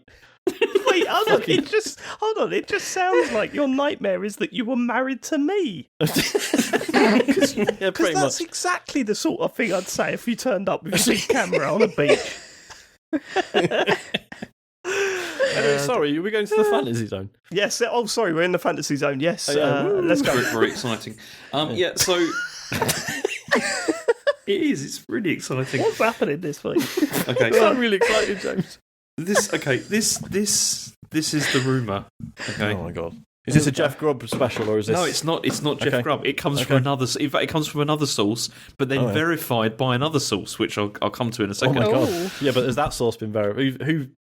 Who verifies the source that verifies the source? I don't know. Have the two sources just verified each other? Yeah. How many verifications are needed for it not to be fantasy anymore? Just wait until you hear the verification, then you'll probably get the idea. Okay, all right, fair enough. Yeah, I'll hold fire. So apparently, on the 16th of February, there's going to be a Nintendo Direct. Oh right. Do you know why we think that's going to happen? Why is that? It's because Charles Martinet liked a tweet saying that there was going to be a next Nintendo Direct. But this was also verified by a Twitter user with the handle HotGirlVideo69. And it's the same thing. What? My Twitter thing? Found Dave's alt. No. What do you mean that was verified by that account? What are you talking about? Well, there's another account that okay. There was another account that went, yep. No, what are you saying? No. This account also has done Nintendo leaks for a long time, and it just so happens to be called Hot Girl Video 69. If they've been doing leaks for so long, why is this the first time we've heard of them? Because I've not used them as a source before. Charles Martinet has cocked up a few times in the past, though. You know that? Yeah. That's true. He accidentally announced I say accidentally. He announced that there was a new Mario Kart game coming once because he was being interviewed by Conan, I think it was. Oh, yeah. Or something like that over in America. And he said, I've just finished wrapping up recording vocals for a new Mario game. And they went, oh, can you tell us anything about it? And he went, no, I couldn't possibly. I couldn't possibly say which Mario game. Amazing. Apparently Smart. Nintendo were really fucked off with him about Yeah, that. bet. Well, see, when you started saying it, James, because you went like, oh, there's going to be one on this date. And when you were like, oh, do you want to know why? It's because Charles Martinet. My brain instantly went to, he's died, but they're not announcing it yet. Like he's the Queen. Live stream the funeral. Like, What a way to do it. And that's the new Kirby game. Anyway, onto, bim, bim, ba-doo. And now let's find out what's going on with Charles Martinet's health. Do you know what I mean? That's terrible. just him flatlining. Terrible. What do you think? I think this was revenge on his part after being usurped by Chris Pratt Yeah. for the Mario What movie. if he went rogue and just started announcing shit? Yeah. What So if I'll it give you the turned real out that, fucking scoop. what was the Twitter name again? It was a Hot Girl Video 69. Right, what if Hot Girl Video 69 was Charles Martinet getting his revenge for not being in the film? Could be. You think that's his alt? Like there's Yeah. just loads of Yeah. I Okay. think it's his main. Yeah. Okay, all right. Okay, that's it. Has anything leaked about what's in it, or just that there is one? No, Yeah, there's James. nothing's leaked. That's it. Yeah, Oh. just a There was a- date. Hold on, It's- you did a sly Fantasy Zone last week, didn't you? Where you said that Nintendo were going to announce another game in the next couple of weeks. Oh Did yeah. I? Yeah, Yeah. Yeah. and we all went, "Oh right, It's all okay, coming fine. together. A new game." You said, Yeah, making sense now, there innit? was going to be a new Nintendo game. Yeah. "Yeah, So Odyssey maybe 2, that'll man. be it, won't it? Yeah. If it's Odyssey 2, I'm going to be fuming because they were I'd a love to- year out." It's not. It's going to be another love it. Xenoblade game, isn't it, or something like I'd love that? it if James started doing the Fantasy Zone as like a video thing. And like the stereotype of having a board with all stuff like pins and bits of string going between it. Except it's just 2 points with one bit of string between them. And he's going, look, 2 weeks ago. Yeah, if you work out that a year's worth of Fantasy Zone is like a cleverly worked out plot to announce something, yeah, that'd be great. Yeah. Okay, fine. Let's get on to what you've been playing. Let's start with Sean Bell. You've been playing more Pokemon Legends Arceus. Well, I've started playing it, yeah. Oh, that's right. You didn't play it last week, did you? Correct. Go on. It's really good. It's really good. There are some I do have some frustrations with it. Most of them technical, obviously. But so some of what I'm going to say might not even necessarily be new to this game, right? Because I didn't play Sword and Shield, which I gather already sort of mixed things up a bit, especially in terms of quality of life stuff. Because there's a lot of that here. Just little things, whenever you're selecting a move that your Pokemon's going to do, it tells you if it's going to be super effective or not effective, or it's just flat out not going to work, right? There's little symbols that tell you. And even when you're choosing which Pokemon to bring out next, it shows you their full move set and how effective it is against the Pokemon that you're battling with. That stuff's really cool. It's because I'm even though I've been playing Pokemon games on and off for years, I always remember obviously fire beats grass beats water beats fire. And then you're like, hang on, what's fairy type? What's good against fairies? What's good against ghosts or dragons? I do get a little bit lost. So that stuff is really helpful. It's really nice not having to think about, the traditional thing with Pokemon is you got your 6 Pokemon with you, and the one that's the top of your list is the one that you always throw out first in every single fight. And that's a thing you have to really think about, because it's either got to be your best Pokemon, or maybe it's one that you're trying to level up. So it might be a Pokemon that's totally underleveled, and you let it stand there for the first round and then immediately pull it out and bring a decent Pokemon in just so it gets some experience points. All stuff like that was quite irritating and fiddly, whereas in this game that's just not a thing. You have your 6 Pokemon, you switch between them with your left and right bumpers, and you can chuck out any one of them that you want. And And all experience points are just shared among all the Pokemon that you've currently got on you. So like it makes it really easy to, like, if you have got, like a low level Pokemon that you're trying to level up, just keep it with you. You don't have to do that whole thing of like exposing them a bit in a fight and then pulling them back just so they get some experience points. Like it's all just. Go on, sorry. Yeah, the only thing that doesn't do though is it doesn't increase your like friendship level with the Pokemon. Is that thing? Yeah, and you need that later on for certain things. Like if you want to evolve certain Pokemon, you need to have like a good relationship with them. Otherwise, it just doesn't happen. And so that's one of the So you do still have to use them. Actually, you have to make them win battles as well. Otherwise, it doesn't do it. No, that's interesting. Because I was like you were saying last week, James, that you still sort of found that you had like your sort of core team. Yeah. Whereas I've been chopping and changing absolutely loads. I've just been like catching some and being like, oh, actually, yeah, they could replace this one, and I'm not really worrying about it too much. Whereas it now sounds like I'm fucking myself over for later on in the game, perhaps. But I don't know, because it depends. Because I finished this like last week. Well, I say finished it. I got to the credits, like for the first bit. But then it becomes apparent that that's not really the end of the game at all. Yeah. Because there's then like a 2-part section afterwards where you have to like build to the next section, and then you have to basically catch them all. Like otherwise you can't finish the game like completely. And the final parts of the game I didn't find very difficult, maybe because I'd kept with that core six in my team, and they were very, very like highly leveled by the time I got to the end of the game. Whereas I know when Matt played it, he said he found it a lot more difficult, and I think maybe he had different ones he was switching out all the time. And so it just to get to the end, I think maybe it may be better to do that, but I'm not 100% sure on that. But then that has also made it more difficult now for me with the catching them all side of things, because I haven't got as many, and it's taking a lot longer.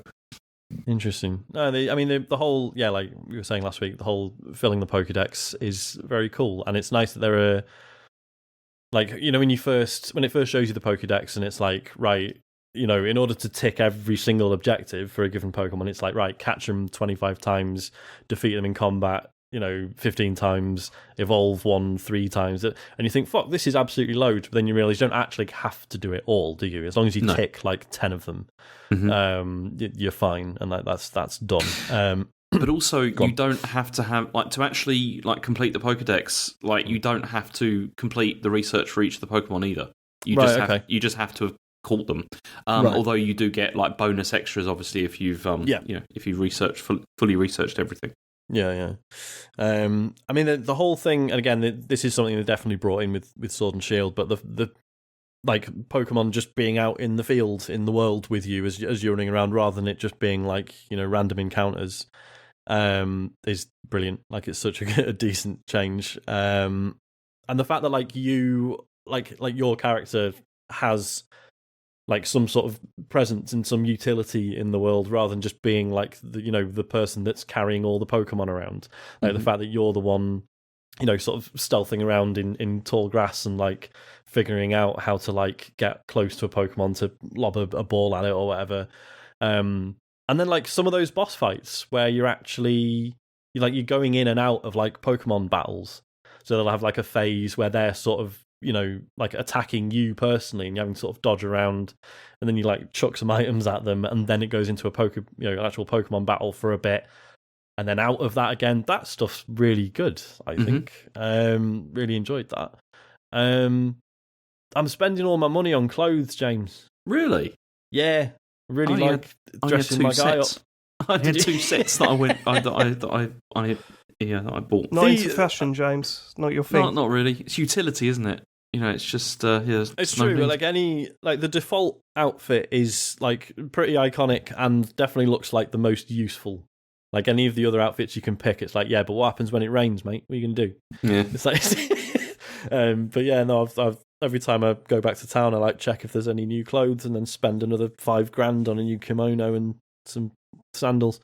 It does genuinely look quite bad at times. But it looks quite good in places as well. I thought. It goes both ways. It's really strange. The bits of it are genuinely quite stunning, and others are just what the fuck. the quest tracker is a bit shit.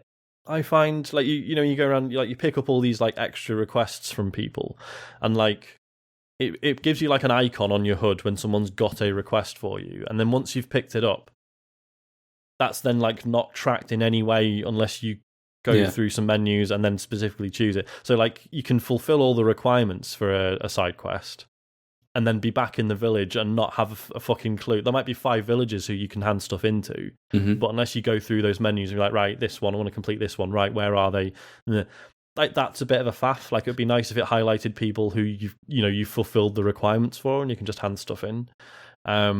But that's one of the biggest problems overall with the game, though. Like, in terms of it, like the user interface for all that stuff is bad. Like, it really is. Like the stuff you said, like about like switching between like Pokemon or items, like on the with the left and right bumpers is great. Like that works really well.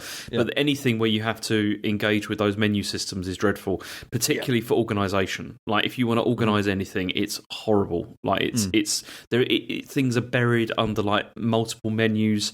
It's not clear like how you can do things. I mean, I still like you can't organise the pastures either. Like where you're dumping on the Pokemon that you don't want. I mean, that makes no sense whatsoever. Like why? It's just I don't know. It's very strange. But no, I mean, like overall, it's weird. Like it sounds like I'm being shitty. It feels like a fan project that somehow got released, right? In that, yes, it's clearly not had the budget of like a proper quote unquote Pokemon game. There's some technical shortcomings. There's no like new Pokemon that I'm aware of. I think there's like regional variants, right? But there's no like when it was like, oh, pick your starter, and it's like, oh, I know all of these. That's a bit bit disappointing.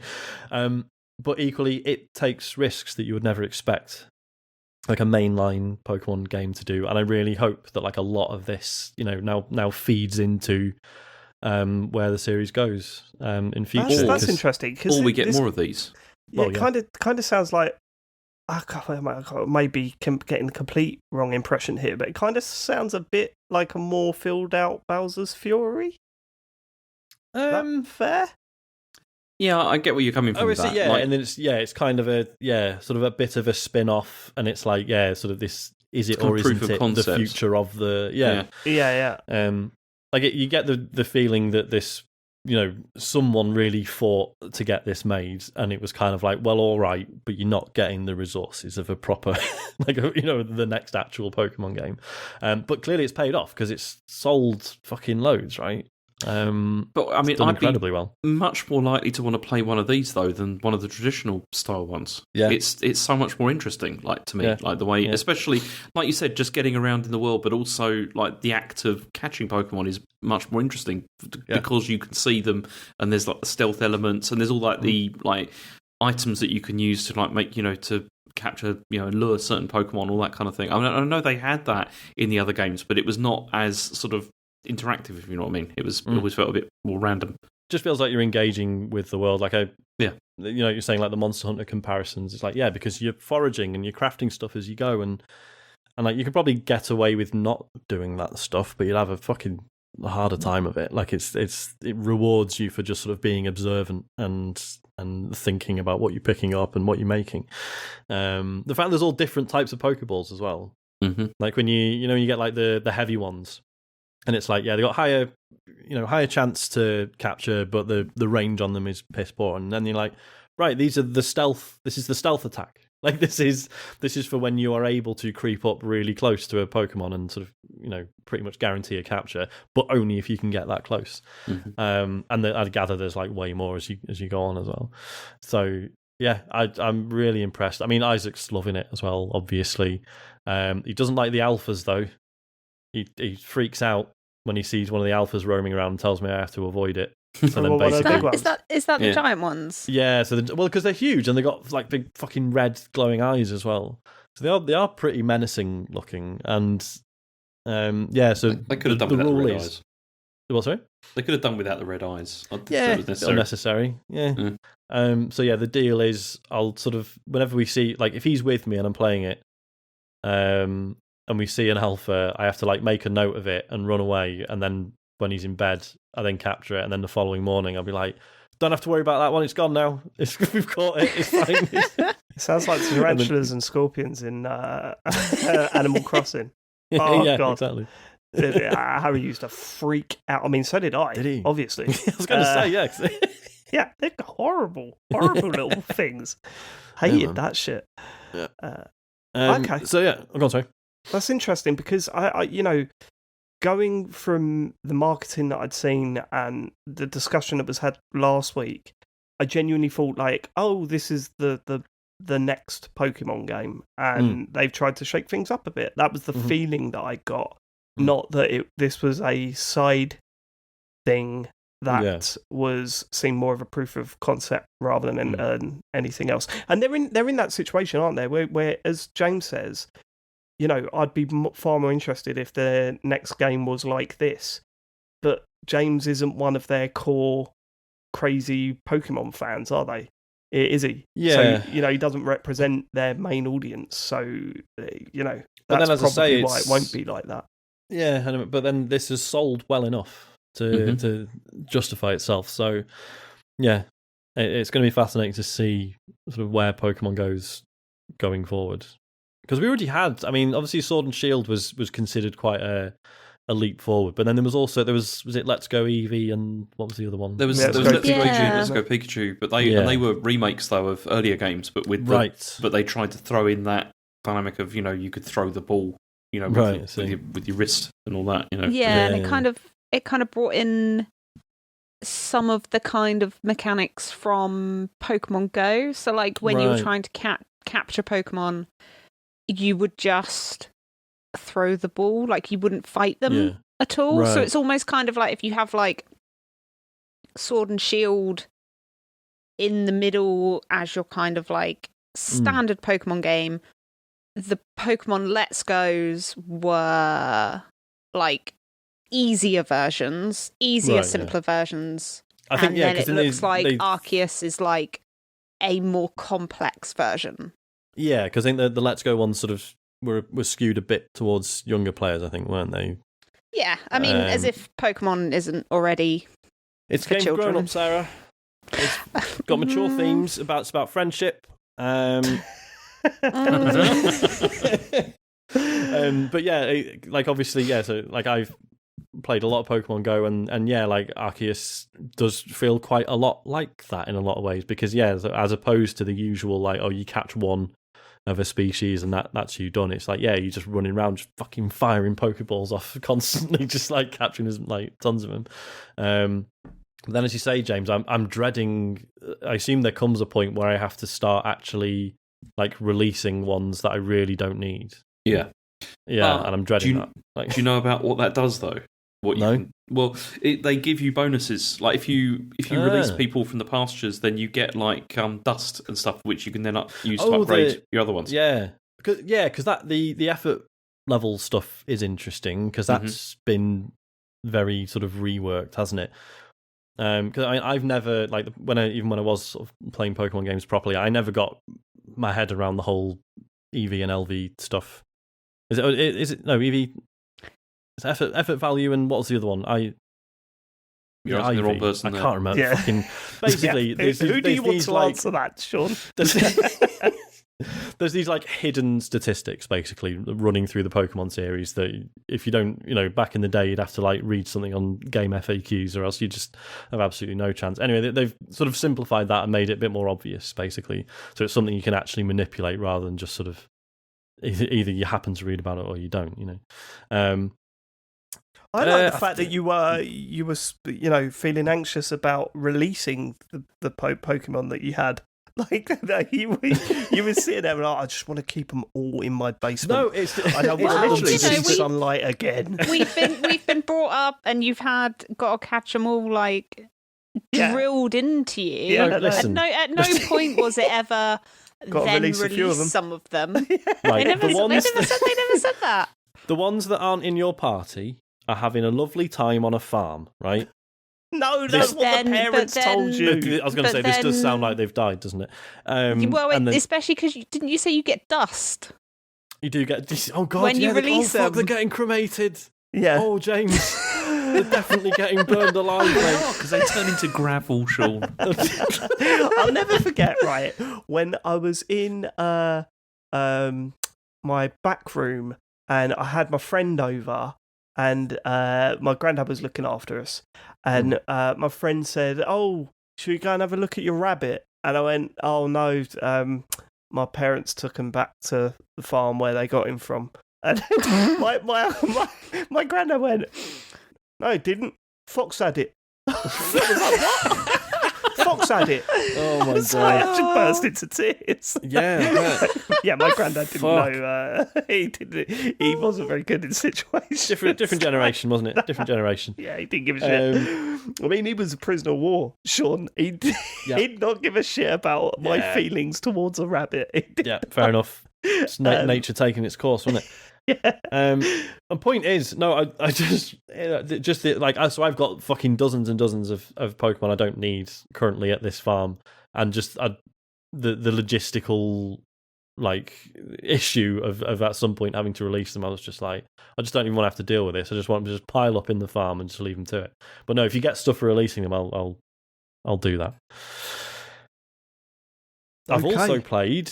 Go on. Puzzling Places on the Oculus Quest 2. Oh, right, Oculus Quest. Are the Oculus games now get into that eShop /iOS game section of names? How do you mean? Puzzling Places to me sounds this like looks really good. I mean, look, I'm not having a pop at the game at all, but when I hear a game like Puzzling Places or Cube Time or something like that, it's like there is a sort of formula, right? It's I know what you mean. This is also on PSVR and I think it's on basically everything. But it's a puzzle game, as in literally, like a jigsaw puzzle, but it's 3D and you are putting together buildings or sort of landscapes, or sometimes like interiors, or like a shop front that's been captured using like photogrammetry. So, which, I mean, don't ask me to fucking explain it, but it's basically looks like these places have been like scanned, right? But like in 3D, and the detail's absolutely incredible. And it's literally you just you sit down, you've got all these pieces, sort of like floating in front of you, and you just like pull him on in, right? Okay, that looks like it joins up with that bit. Grab that, click them together, brilliant. And just putting these beautiful little bits of scenery and buildings and stuff together, and which is just inherently enjoyable anyway. And the fact that you'll be building stuff where it's like you're putting a building together and you realise you're doing the interior as well as the exterior, right? And you just fucking grab it and just put it on your head like it's a helmet.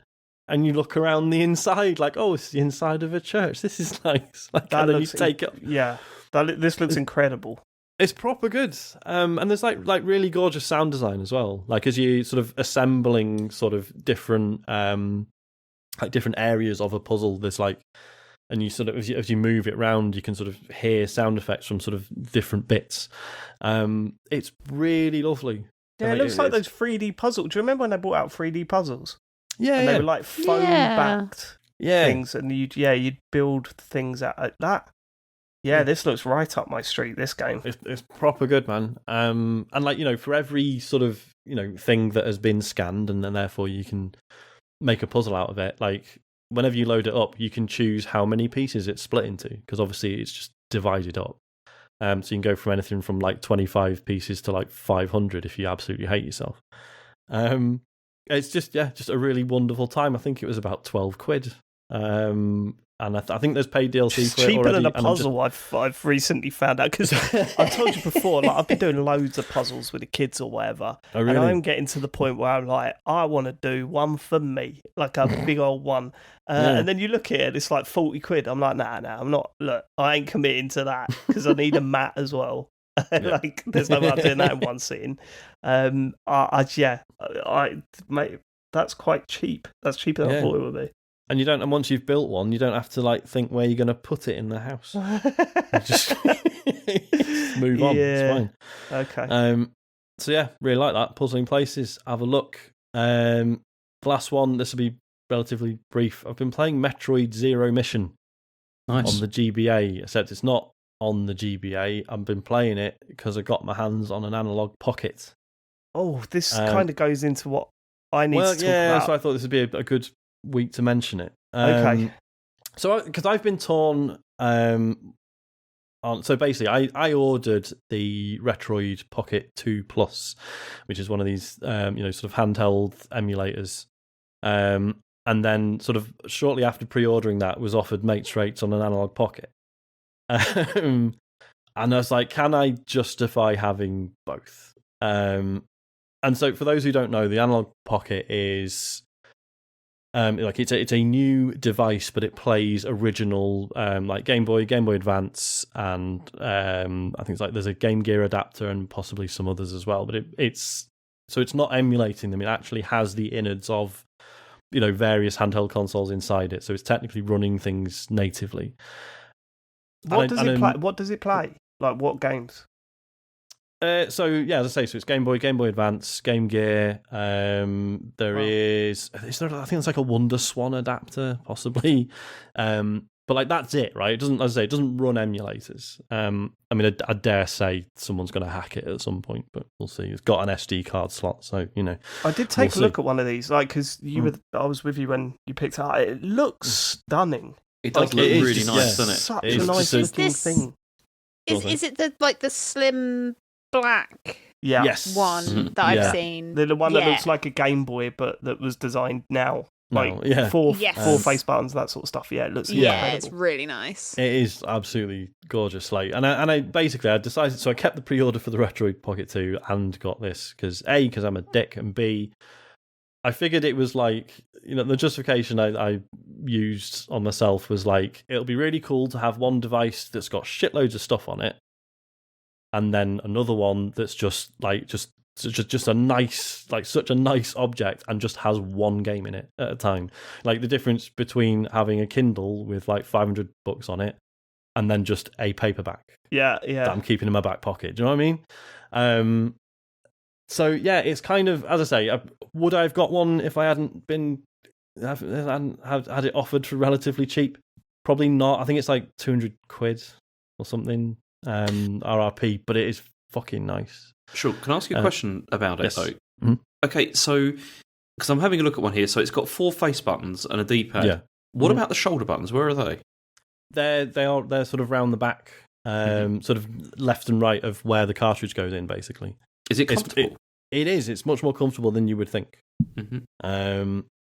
So because for a lot of GBA games, you really need those. Absolutely. Well, I've been playing Metroid Zero Mission on it because it's one of the few that I've got on a cartridge. I'm now going to start scouring eBay and stuff for Game Boy Advance games. Turns out not as cheap as you would hope.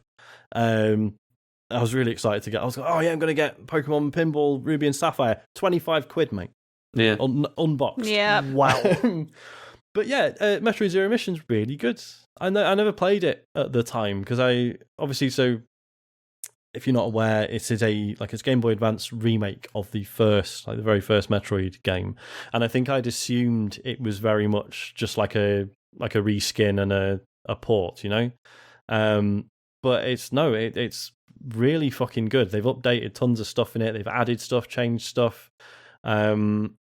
Because this came out after Fusion, didn't it, James? It did, yeah. Because I played this, as soon as it came out, because I really like this.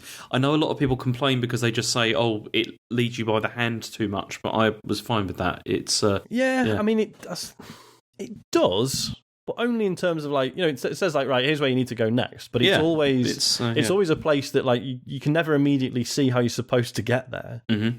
It just sort of gives you a clue as to which area of the map you should be poking around in to try and find, if it's like a bit of a wall that needs bombing or whatever. Yeah.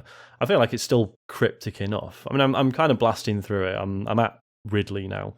I think I'm at sort of 5 hours in, but I didn't need it to be particularly long, so just been really enjoying that. And then once that's done, I will take that game out and put another one in and play through that.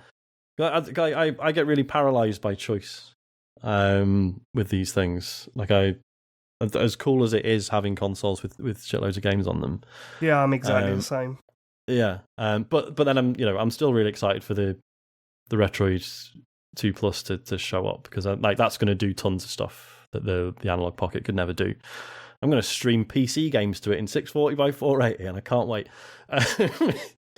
But yeah, but then so Dave, do you want to talk about your device? Yeah. So I got sent a Anbernic RG552 by a company called Go Game Geek, who are a retailer of these sort of retro handhelds. And full disclosure, they sent me the console. And they also sent over a code for listeners to use. We don't earn anything from any sale, so it's not that sort of deal. I'm not getting paid or anything like that. But they have I might as well pass the code on. It's RG50 at checkout to get $50 off the console. That's why I wanted to mention it, because that's a big old chunk. But yeah, this is one of the new Anbernic handhelds, which honestly I've not been following any of this. I only really started noticing these consoles existed because you were talking about them every now and then, Sean, or just looking at them. And then when I looked them up, I was like, wow, this is a big step from the Music Man that James brought me back from China that time. Not the Music Man. That had a lot of really good GBA games on it. What did it play? MP7s? What even is that?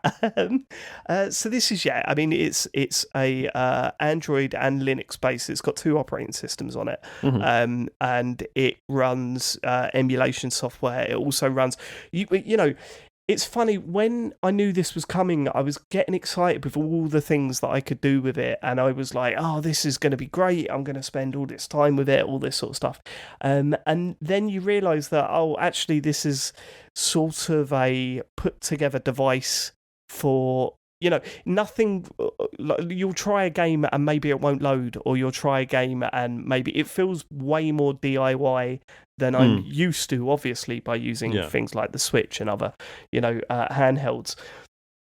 So at first you're kind of like, oh, right, so I can't, one of the things I was really looking forward to was using it for Xbox Cloud Gaming, right? Because I've got Game Pass, and to be able to just play Game Pass games on a handheld like this just seems brilliant, which, by the way, someone should definitely look into, like a dedicated handheld device to play streamed games like that. I think there's a market for it. And it made me think, oh God, could you imagine if somehow Microsoft managed to convince Nintendo to put a Game Pass app on the Switch? My word, would that be a good thing for me? I'd absolutely love that. Not going to happen, but so when it arrived, I was sort of a little bit disappointed that things didn't work quite as well as I'd hoped, and trying to get the Game Pass stuff working on there was kind of impossible because, it doesn't really... the biggest problem is that it only recognises 2 of the shoulder buttons and not all 4 of them. So when I loaded up Forza, and I was like, this is kind of playable, actually. I could probably do this, but then I couldn't accelerate. And there are workarounds, like you can swap your presets for that game but there's still going to be 2 buttons that you want to use that you can't use. So that was kind of out of the question. And like you, I was kind of paralysed with choice with all the games that were on there, thinking, I'm flicking through games and not really sticking with anything. I'm just trying stuff out.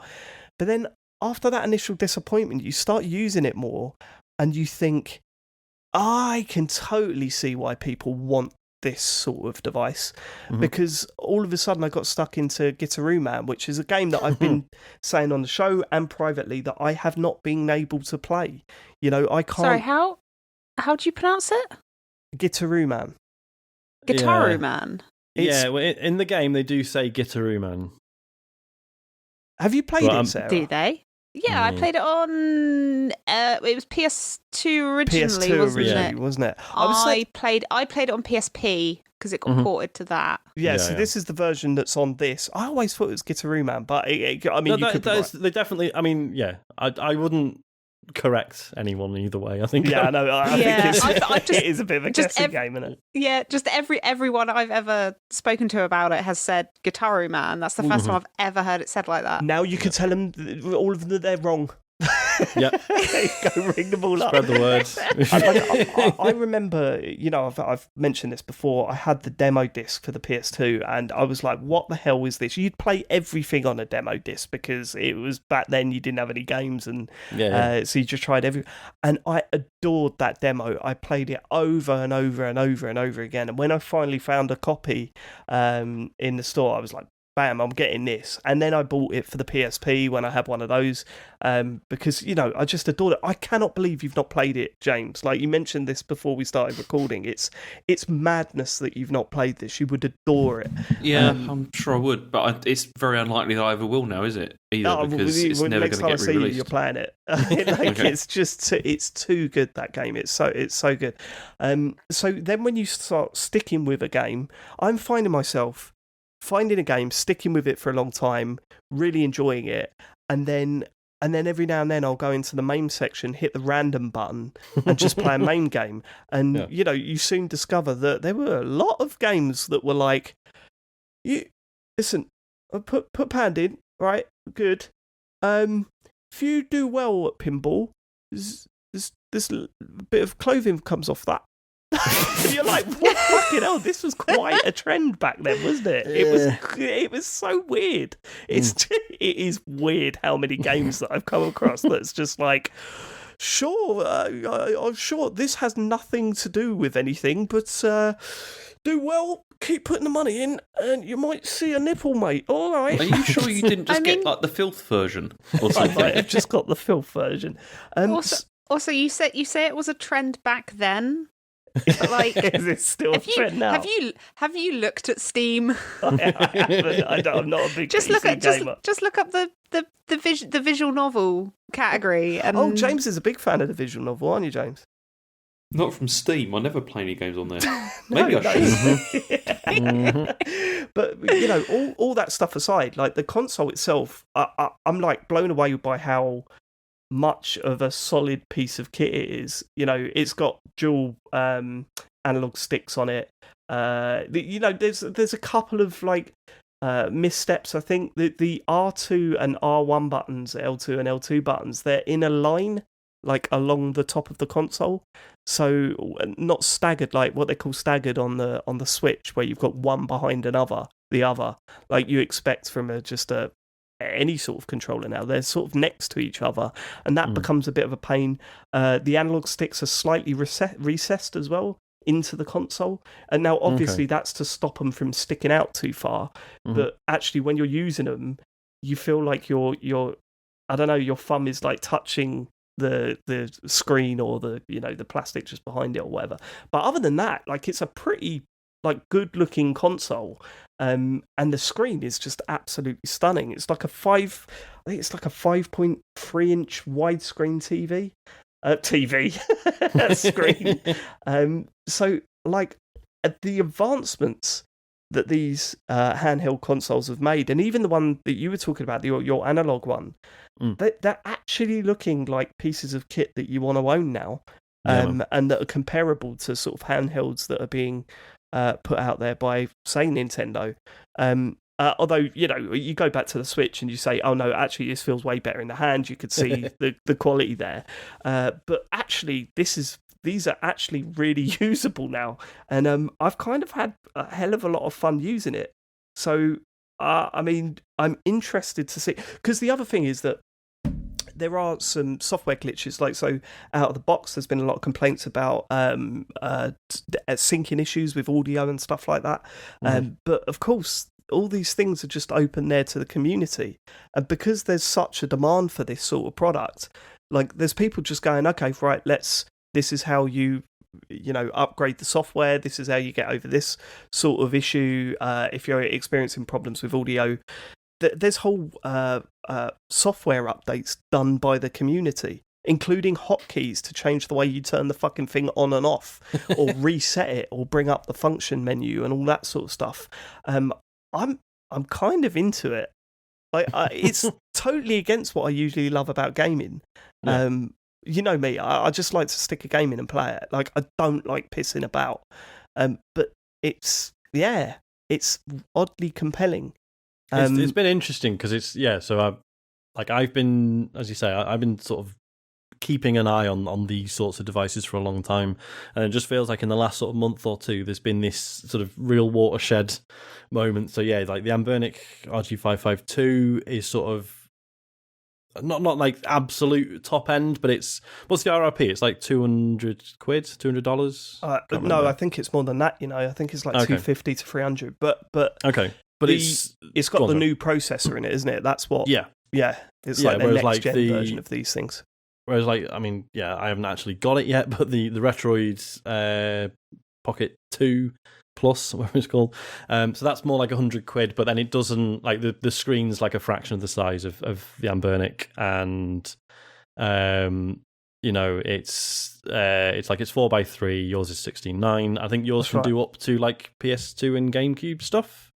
It can't do. No, it struggles with GameCube, but it does Dreamcast really well. Okay, cool. And it struggles with a bit of N64 stuff, but isn't that notorious for being quite hard to? Yeah. But PSP and Dreamcast have been no problem for what I've tried out for sure. Yeah, cool. Whereas the Metroid Pocket 2 Plus, I think basically only sort of reliably does up to sort of PS1 and some Dreamcast stuff. But then there's also, have you seen the Mii U Mini? I have not seen the Mii U Mini. That looks very cool, and that's like £50, right? And it's just a little sort of Game Boy-esque thing. I think it basically only does up to like GBA. I don't think it does PS1. And it's just so small and cool, and it's £50. So so these three devices have all come out very recently, and it just feels like all the channels I've been following are just suddenly like, yeah, fucking get one of these three. Like it's with like very few caveats. It's just a case of picking like how much you want to spend and sort of what stuff you want it to run. Yeah, what sort of function you want. Like for me, a handheld's perfect because I very rarely get access to the TV, and when I do, I want to play one of my sort of next gen games on the Xbox, PS5 or whatever. I don't want to be playing I would not be doing the main stuff if it wasn't just conveniently by my bedside or by the sofa, and just booting up a small handheld or whatever and having a half an hour to an hour's worth on it. But have you seen the Pandora box stuff? Like, it's literally the front of an arcade cabinet. It's like buying a 2-player fight stick that you could just plug into a monitor, and it just acts like an arcade from there. So you don't need the full cabinet or whatever. You can just plug that into your TV and have an arcade experience with like the arcade sticks and massive buttons and all that stuff. It's crazy what's going on right now.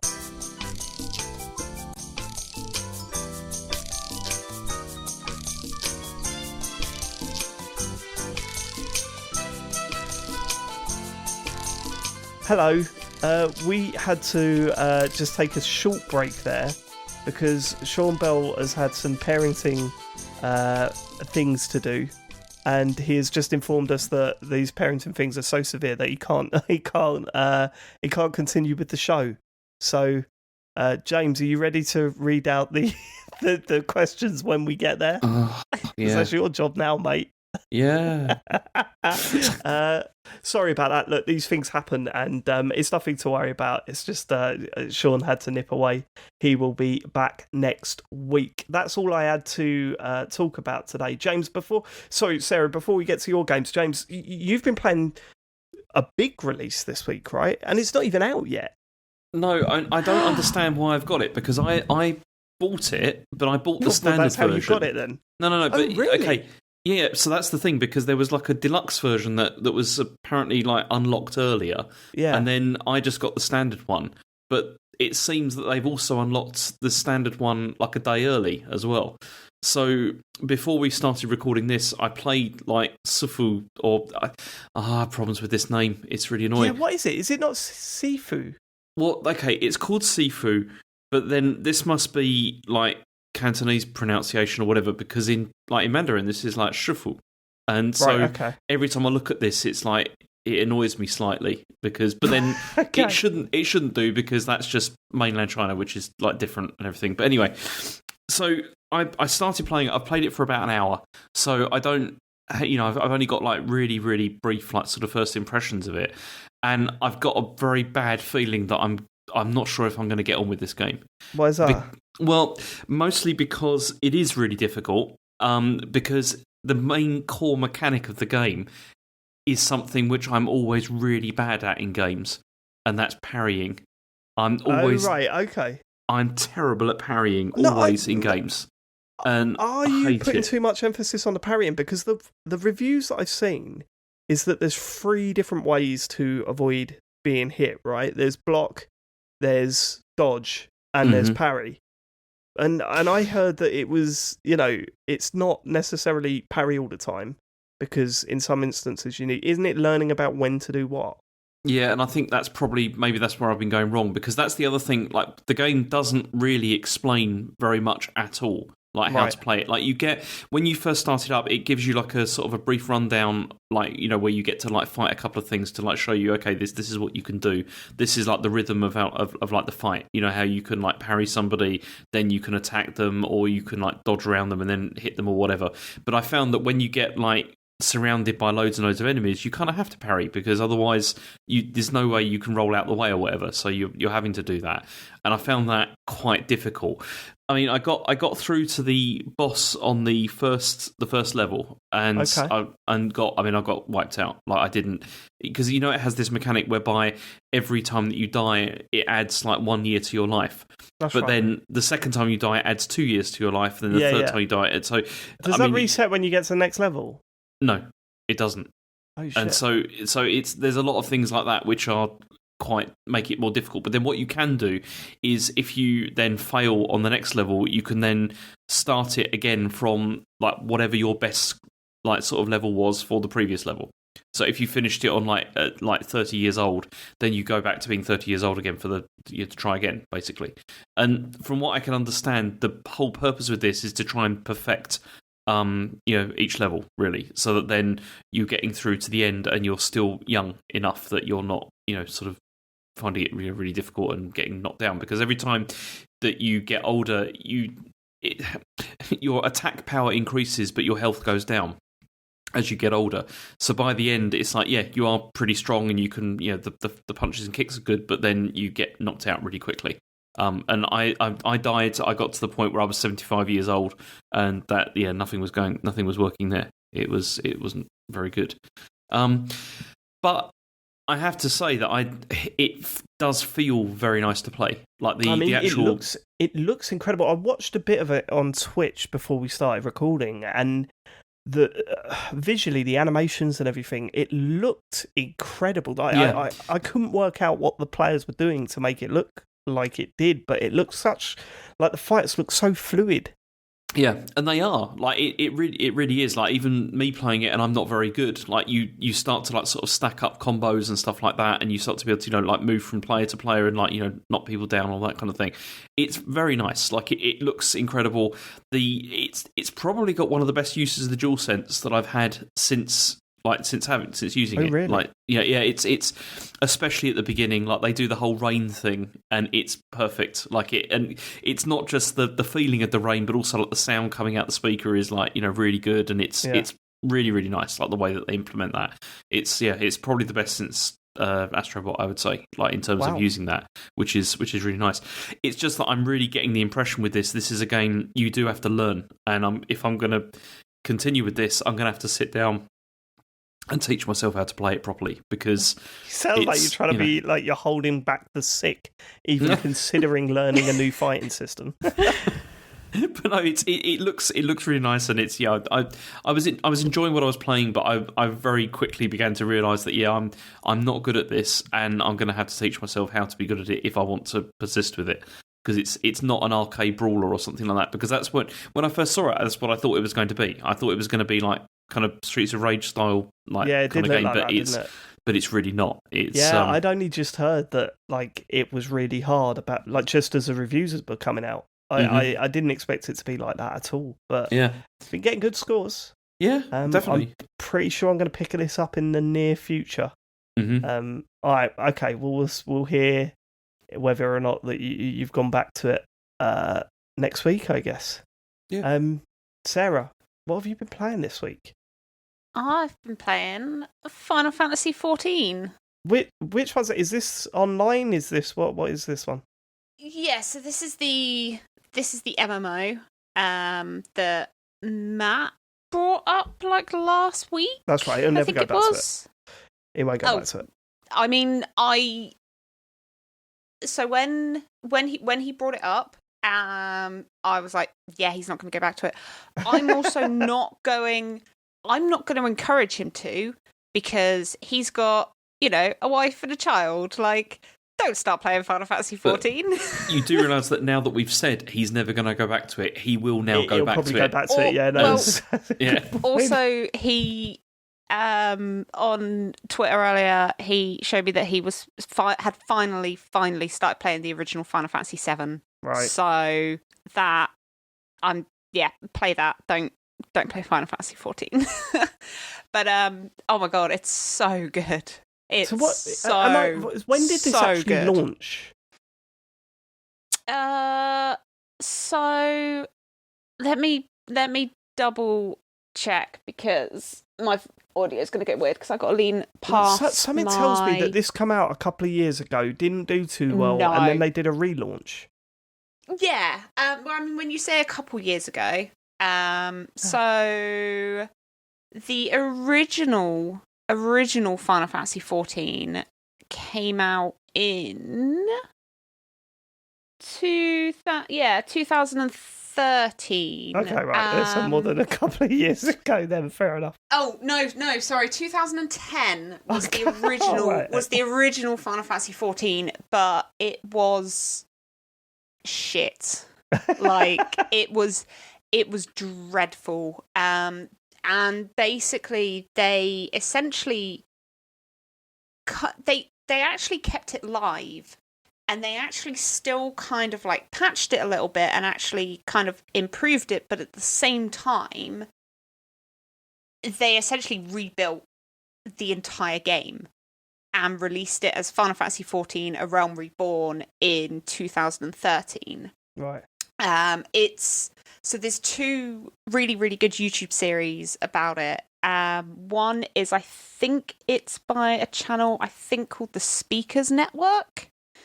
And they go a lot into kind of the issues with the original version of Final Fantasy XIV, and also kind of how it sort of improves. They also go a lot into, because there's actual story versions. So within the sort of lore of Final Fantasy XIV, the original world of the original version of the game gets destroyed by basically like a giant meteor, and that happened in the game. And as like the meteor crashed, this cutscene played and the servers got turned off. Right. And then when Final Fantasy XIV: A Realm Reborn launched, it is the same world, but a few years after that meteor crashed, essentially. So it's a bit like what they did with the Matrix Online, but then they switched it back on again with new stuff. Yeah? They did that? That didn't sound convincing. I've got no idea. I don't know anything about the Matrix one, other than it's apparently canon. Yeah, which is why Lawrence Fishburne wasn't in the new film. Oh, okay. Didn't know that. Apparently. But no, yeah, I'm literally just going off of like Kotaku articles. When they shut it down, they like did it as a whole like event, as in like, this is the Matrix is being shut down and everything, and similar kind of thing. Yeah, I like that. Yeah, so there's and then there's also a no clip series, and that one's really good because they actually have interviews with like the game's director and basically a whole bunch of people who actually kind of worked on it, and they give a lot of insight into basically they were running and patching a live MMO at the same time as building a whole new MMO, and it's really, really fascinating, like the entire story around this game. But obviously when A Realm Reborn took over, it was very, very, very, very good. It's now had 4 expansions. I finished the original A Realm Reborn storyline, which is like levels 1 to 60. I've also just finished the Heaven's Ward expansion. And yeah, it's incredible. And everyone has told me that it just continually gets better and better throughout the next 3 expansions that I've still got to play through. Because when I picked it up, I started playing it back in March last year, got to like level 35, and I was like, that's all right. But I think for some reason, I think maybe it was like the house move or something, I kind of stopped playing it and kind of bounced off it. And then I've had a few people kind of since then be like, no, you should really go back to it. So, how on earth are you jockeying this with Destiny? Well, this is what I was going to say. So, I made the really good decision of beginning of this year, 7 weeks out from the new Destiny expansion, to just pick up a new MMO. But, I've not got kids. I've not got anyone else. Sorry, that makes me sound like really sad. Honestly, it makes it sound amazing to me at this moment in time. Yeah, I've got no partner, or I've got no kids. I can do whatever I want, which is play MMOs and paint Warhammer at the moment. But yeah, because the thing is because I thought, I'm 7 weeks out from the new Destiny expansion. Thinking back to sort of my World of Warcraft days, I was like, no problem. I can level from 1 to 90 in that time, get to the point where I can start playing with my friends. Easy. And then I was talking to a friend about it, and he was like, well, when is Witch Queen out? And I was like, 22nd of February. And he was like, yeah, you ain't finishing Final Fantasy in that time. Because the difference with World of Warcraft is, with World of Warcraft, if you get to a certain level, you can just sack off whatever you were doing and go and do the content that is for the level you're at. So, say, for example, if you're playing through like the original kind of storyline quests and you hit level 60, you can be like, right, I'm out. I'm going to sack off all the quests in the original areas and just go straight to Outland. Once you hit 70, you can sack off Outland. Doesn't matter where you are on the quest. Go on to Northrend. That's where my World of Warcraft knowledge ends, because that's when I stopped playing it.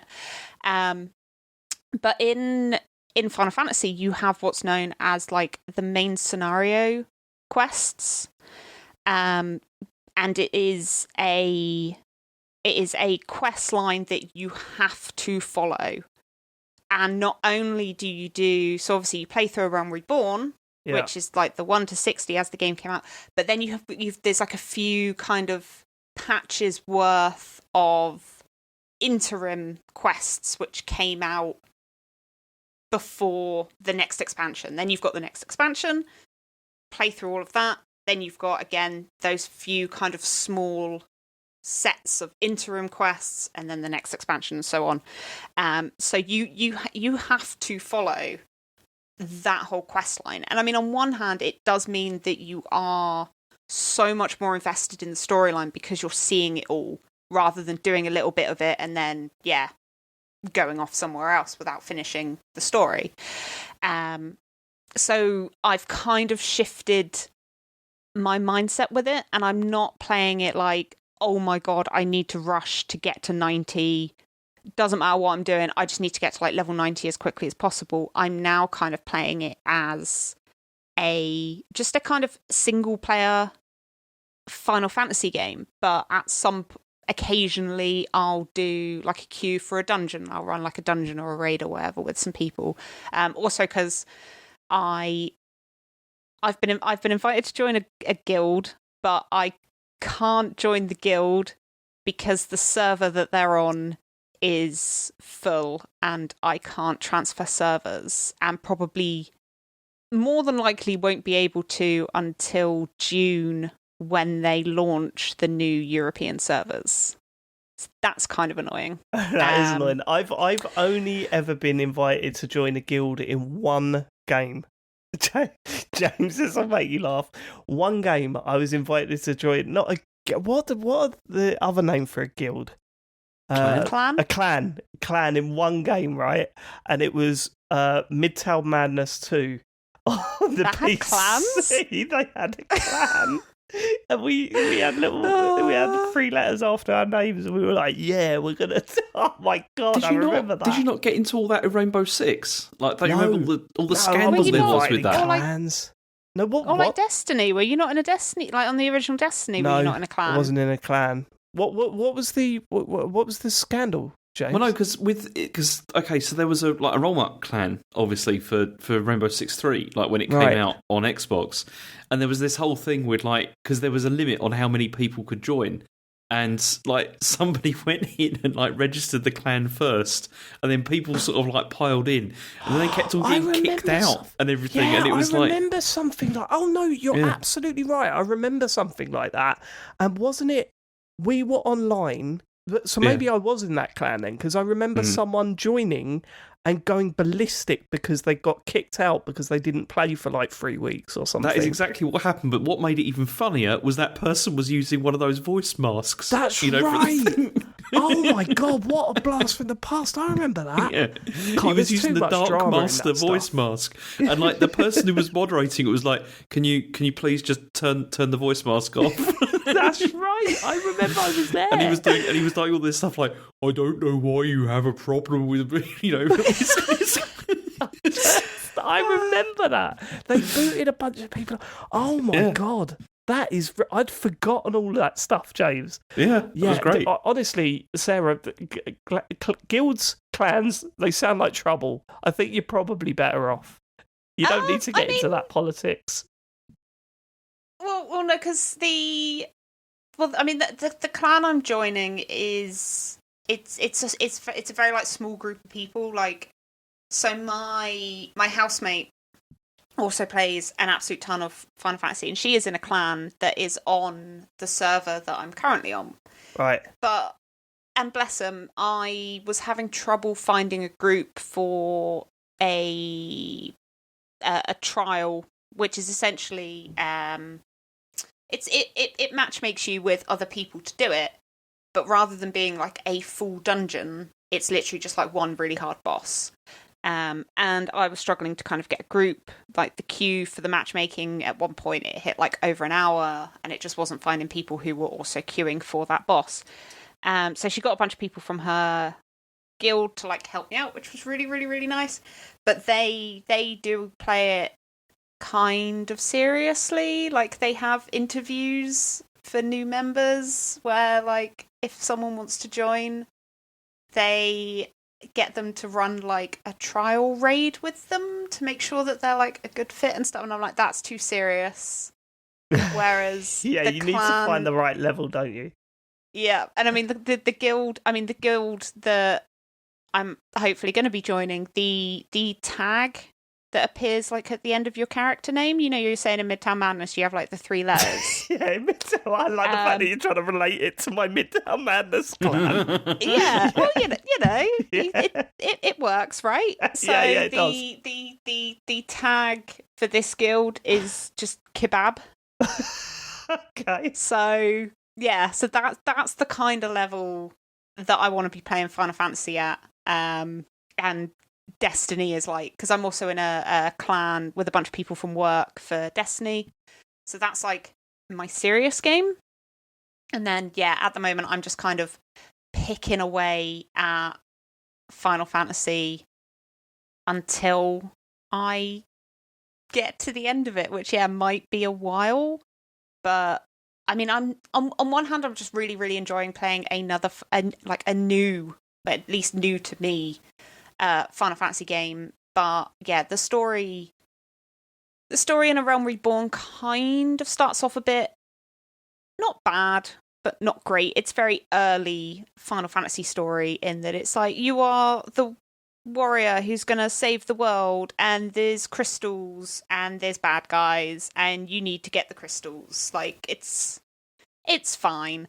But then the moment A Realm Reborn finishes, and as you're kind of playing through those like interim quests before you start the first expansion, it goes really Game of Thronesy. Like, it goes really kind of political. And there's loads of like political intrigue and backstabbing and drama. And then you get into like the first expansion, and as you kind of work your way through that, the story starts to go like, oh, maybe these people who you thought were bad, maybe they're not bad, and maybe they're just fighting for their own cause, but you all kind of want the same thing, but people are going about it in different ways, and it's all very like shades of grey, and yeah, it starts to get really kind of complex, really, really kind of interesting. There's like amazing characters in it, especially comparing it to World of Warcraft, where the story would happen and you would just be like stood there watching it happen. You always kind of got the feeling that the story in Warcraft would be happening whether your character was there or not. Right, okay, yeah. But in Final Fantasy XIV, like, your character is a key part of everything that's happening. And yeah, it's absolutely fantastic. I mean, gameplay wise, it's your kind of standard MMO in that you have like multiple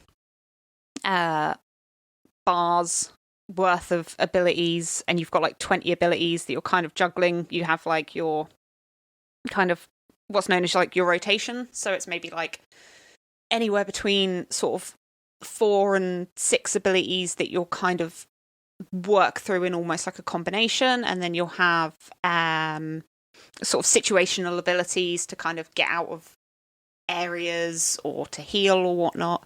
But it just feels, again, comparing it to Warcraft, it just feels so much faster, much more of an emphasis on mobility. It plays amazingly on PS5. Like, obviously, yeah, I've mostly played MMOs on mouse and keyboard. So when I first started playing on PS5, I was a little bit lost with the controller. But once you kind of figure it out, once you kind of make the changes to what abilities are mapped to what buttons that works for you, it just plays incredibly well. Yeah, like the combat just feels so much faster and more kind of mobile. It's, oh my god, it's so good. Yeah, I'd be honest with you, it does sound like Matt should completely avoid playing this game. Yeah, 100%. I mean, I am 100% one of these people who probably shouldn't play MMOs because I go into them too hard, like I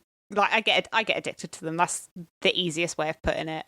So I probably shouldn't be playing it, but you know, it's absolutely fantastic.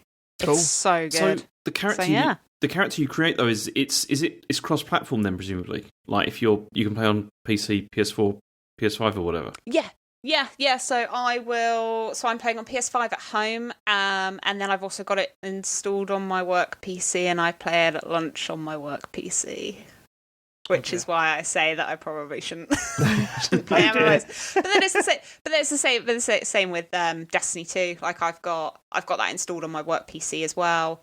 And again, it's all sort of cross save with that. So it just means, yeah, I like being able to play things wherever I am. Yeah. Cool. All right. But if there's anything else you played this week? Yeah. I mean, I'll kind of dash over this because I knew I was going to talk about Final Fantasy XIV a lot. That's all good. But yeah, especially because we mentioned about obviously Platinum Games earlier. So I've had this downloaded for a little while on my old phone, but it wouldn't download fully because I didn't have the space. But I've got a new phone. So I've downloaded it and actually started playing it, but it is called World of Demons, and it's a game on Apple Arcade, and it's from Platinum Games. Wow. And it came out in April last year. Okay. Basically, you play as a samurai, and there's basically you control yokai, who are like Japanese spirits. Ghosts, yeah. And you are fighting against the Oni, which is like Japanese demons. Basically, it's very kind of standard like mobile phone gameplay in that, you know, one finger on the screen is like your movement, and then there's like big buttons for your combat. So there's like one button to attack, one to dodge, and then you also like collect yokai and you use those as like kind of magic or like special abilities. So like they all have elements, and it's kind of Pokemon style, different elements matched with others. Actually gets quite challenging. The art style is wild. I know it looks beautiful. Like it looks really nice. Yeah. So this is the really wild thing that I'm finding. It's Okami, except you're not playing as a wolf, you're playing as a person. But other than that, it's Okami. So you're drawing shapes and stuff. Well, yeah, okay. So it doesn't have the paintbrush, but right, okay. It's that cell shaded ink style graphics. But even to the point where, like, so when you would first fight an enemy in Okami, the enemy would have its character, like 3D in-game character model would have like a little kind of intro animation, and then it would like switch to it, like the kind of watercolor drawing of the enemy that would be on like a scroll. World of Demons does that. Like, the font in the UI is the same as Okami's. Really? Yeah. And I swear to God, they have just taken all of the sound files and I think some of the music from Okami, and they're just using that. We got this stuff left over. Just, you know. Yeah. Because it's like, on one hand, okay, yeah, it's using like the very traditional Japanese instruments that Okami uses. So obviously it's going to sound kind of similar, like especially like the background music. But so many of, like the audio like cues and stings and like it when you like open a treasure chest and items pop out, it's the same. I swear to God, it's the same sounds. Like, it's the same sound files that they've just taken and put in this game, which, I mean, I'm really, really enjoying it because, you know, I loved Okami so much. I think I've bought it like 5 times and I've never completed it because there's one mini game that's horrible. But yeah, I'm actually really, really enjoying it. It works really well. You're playing on the phone, aren't you? Of course you are. Yeah. Yeah, it's part of Apple Arcade. So, yeah, no microtransactions or anything like that. Yeah, it's really good. So nice. if you want a new Okami, this is probably the closest you're going to get to it. Because, yeah, combat feels quite similar in that, yeah, it's kind of hack and slashy, but, you know, watch your dodges. If you do it at the right time, you get, like, a stun attack. Yeah, loads of, like, Japanese folklore, traditional Japanese music, like, yeah, the whole kind of art style. Do you know if this? Yeah, it's really good. Was this built for like Apple Arcade or whatever, or was it? It's not one of those free to play ones that they've added to it, is it? No, so apparently early into development, it was going to be a free to play game, and then I think it's that they didn't enjoy and they kind of weren't getting on with that kind of free-to-play game design. They weren't getting on with kind of building in like a lot of like the monetization and stuff. So then I don't know whether they approached Apple or Apple approached them, but then when it became like, oh, we're actually going to be putting this on Apple Arcade, they pretty much just scrapped everything and just started again and rebuilt it from the ground up for Apple Arcade. So yeah, it's cool, spot on. Right, yeah. Anything else? I mean, playing a load of Beat Saber. Yeah, it's a shame Sean Far too much had Beat to drop Saber. off. He's our resident Beat Saber fan. Yeah, I think he still plays it on the reg actually. But it's good. He's messaged me once. I think it was something along the lines of, "Yeah, you're not kidding when you say you play it a lot," or something like that, or something about my scores. Oh, so your score? Playing on like, yeah, because I'm playing on. Yeah, because I play on expert. I'm not like expert plus level. I think there's about 5 or 6 songs I can do on expert plus, but it stops becoming as fun when you play it on that kind of difficulty. Yeah, you want to be able to nail it. That's the thing, isn't it? Like after a while, you just want to be able to like almost 100% everything to feel like an absolute boss. You want to be able to nail it, and also, I mean, on kind of like, especially like the Lady Gaga and the BTS song packs, you kind of want to have a little bit of a dance as well. James, or at least I do. James, did you get the impression that like Sean was like amazing at this game? You think he sort of led us always, to believe that he was amazing? I thought he was supposed to be really, really good at it, and like I'd love to find out that he's like playing on easy or whatever. Yeah, so like I've not heard that from his reaction to one of my scores that went up on like the activity feed on the Oculus, because I refuse to call it the Meta Quest because I hate that name. Absolutely, just straight up refuse to acknowledge it. Yeah, from the sounds of it, he was like really impressed, and it's like I'm good, but I'm not. You're not Sean good. That good. You're not Sean Bell good. Well, apparently I'm better. So. Whoa. Okay. Yeah. We'll need to. I'll need to actually do, because you can do multiplayer now, like online multiplayer with it. So we'll have to. Find out. Oh, that is absolutely a stream. No, Sheffield. There's got to be a dance off. Oh, well, that is too good. But the fact that what we should do is just not hook it up to speakers or a TV.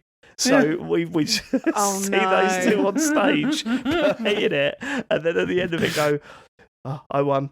No, because my mum, I took it to my mum's when I was there over Christmas, and she filmed me playing it, and I was like, oh, that's what I look like. Exactly. That's not what I thought I looked like. Oh, that's what people at Sheffield are going to be watching. Yeah. Welcome I'm to the never going to play this in front of people ever again. I'm afraid if you want to fire a imitation pistol in the form of a laser gun, then you are going to have to stand in front of people. I mean, yeah, I do say I'm never going to play that in front of people, but I feel like the satisfaction of beating Sean on a live stage, yes, true. Yeah, will win out over looking like a little bit of an idiot. So yeah, it's true. Okay, I've got to have Matt involved as well, though, seeing as he's like Mr. VR. He's got to be involved. Oh, the three of you could like doing the Beat Saber stuff at once without anyone knowing what's going on. That just sounds like a closer, doesn't it, to our live show? I like the idea of like Sean like pulling. He's finished it, and he's like taking the headset off, like sweat dripping down on you, and he's just going, I won.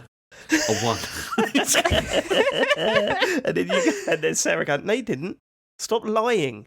Why are you lying? Just because they can't see it. Right, okay, that's what we've been planning this week. Should we just do a couple of questions to close this one out, James?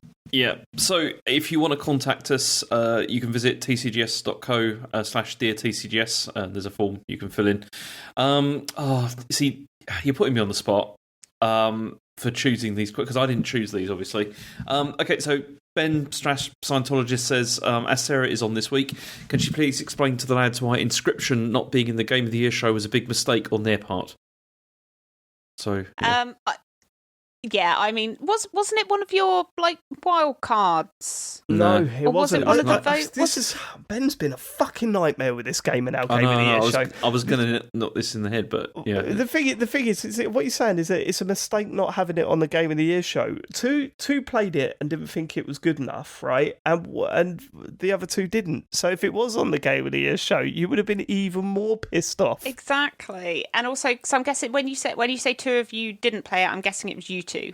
Yeah, it's not my style of game. I mean, I appreciate what. And I mean, it's a deck building roguelike. So yeah, James is definitely out. Yeah, I'm not doing that. I mean, that's not a detriment to the game. You know, I've heard lots of Game of the Year shows talking about it, and everything they say makes it sound fantastic.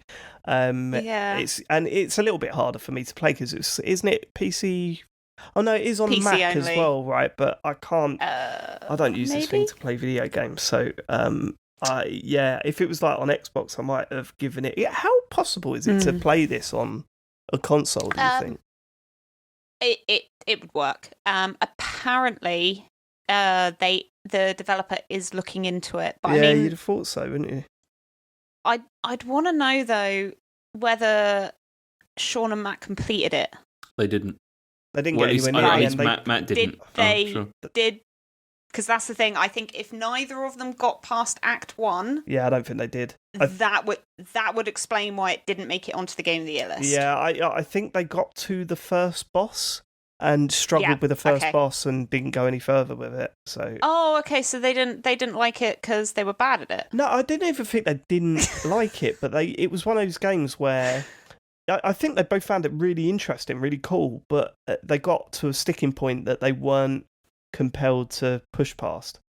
You missed that. I was just trying to be mean to them a little bit. Yeah, just calling them bad at video games.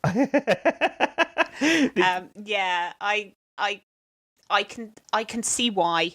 And I don't want to say any more than that again, because it's one of those things that I really don't want to spoil. Yeah, I've had a few things spoiled for me because I was never going to play it anyway. But yeah, the stuff that it does would not have crossed my mind based on what people told me about Inscryption. So yeah, I think if either of them had finished it, it would have been on.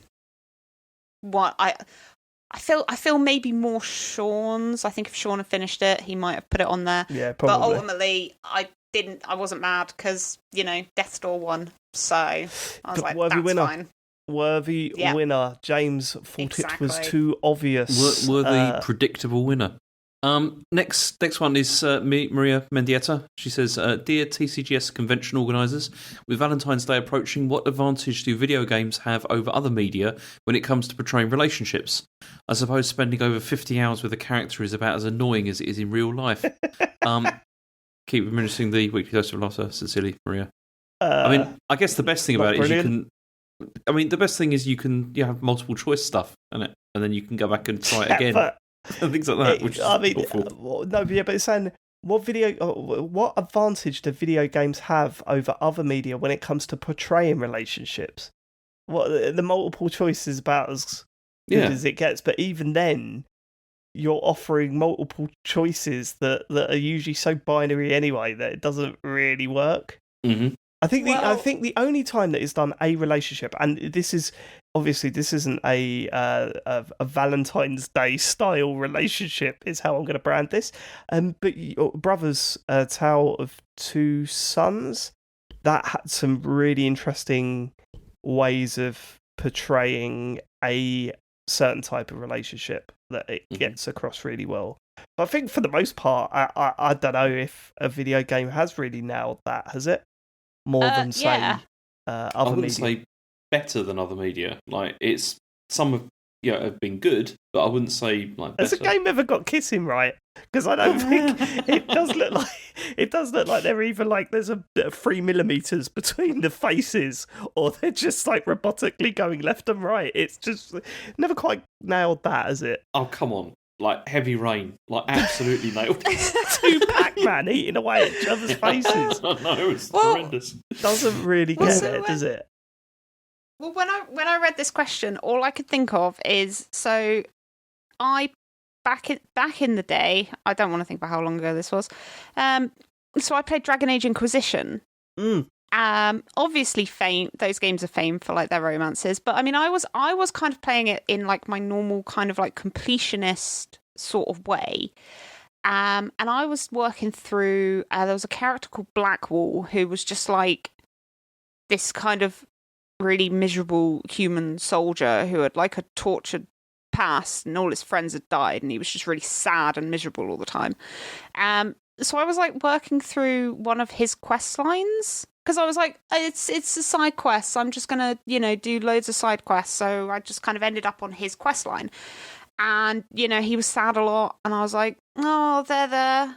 It's fine. And then not thinking anything of it. And then I had to go up to like the Inquisitor's quarters. And he's there. And he's just like, I'm so in love with you. And like starts trying to like proposition my character to like go to bed with him, and I was like, no, like just hammering the button trying to be like, no, you've got the wrong idea. So essentially I just like friend zoned him, and then he got even sadder and was just like, I can't be around you if it's going to be like this. And then he just left my party and I lost that character. And I was like, this is the most realistic portrayal of a relationship I've ever seen in a video game. I've had this exact situation happen in real life. They always do seem a bit creepy in video games, though, right? Like, you look at Mass Effect, and, okay, that took steps forward in terms of relationships within video games or whatever, but it was very much like, do I say this overly, a flirtatious thing? Yes or no? And if I say yes, it will work, regardless. You know what I mean? It's like, there's a long way to go in terms of portraying relationships. I mean, even It Takes Two didn't get anywhere near where it should have been. There have been games that have done it right. The walking simulators seem to do it very well, surprisingly, because you're learning about relationships through. I know it's notes and sound clips and stuff like that, but you do get that feeling every now and then from one of those games that you're picking up the nuances from relationships that would have not been there had there been a character model there that you could press A or B on and different things happen, It's weird. I mean, we spoke about the Marquette that come out. Did you play that last year, Sarah, on the PS5? That's the one where the things get big and small. That's right. And it had... I didn't play it, but after how much... I think it was on this podcast when you were talking about how much you hated it. Yeah. Or it was another podcast and they were also talking about how much they hated it. I was like, oh, I kind of want to play it. I think what wound me up the most is that there was a few reviews saying, it's a really interesting breakdown of a relationship. And I'm like, no, it isn't. It does not. That's why I wanted to play it. Goes.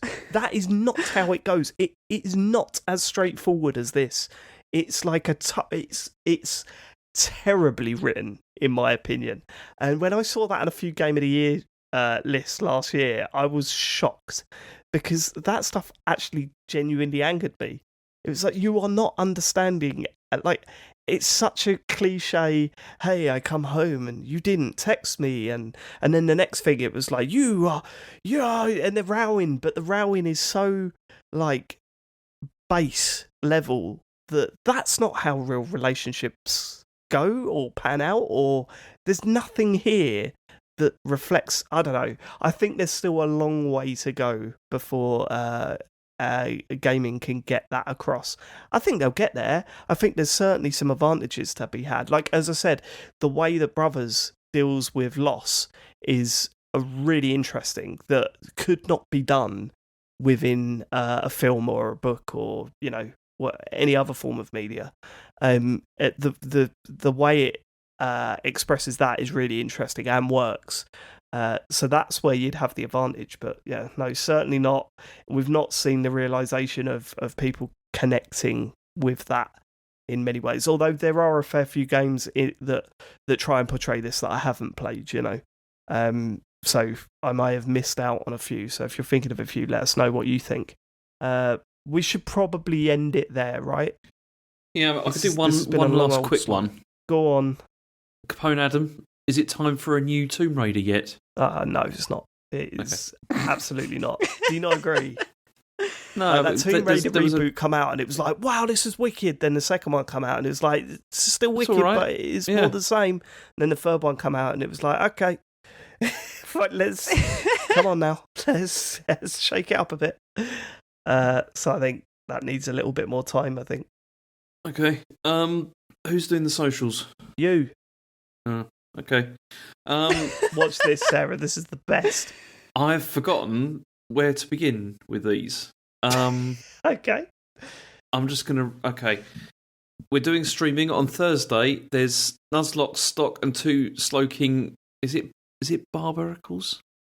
Barbaracles? Yeah, with Sean. That's at 9 o'clock. On Friday, I'm doing Dark Souls 2 still, as I have been for like the last 10 years. Did you see what happened last week, Sarah? Yeah. On the stream. On the stream. The podcast. Is that the one where you walked into the lava? No, that was a few weeks ago. So last week, Ian Lee raided us with 200 viewers just as James was about to beat a boss.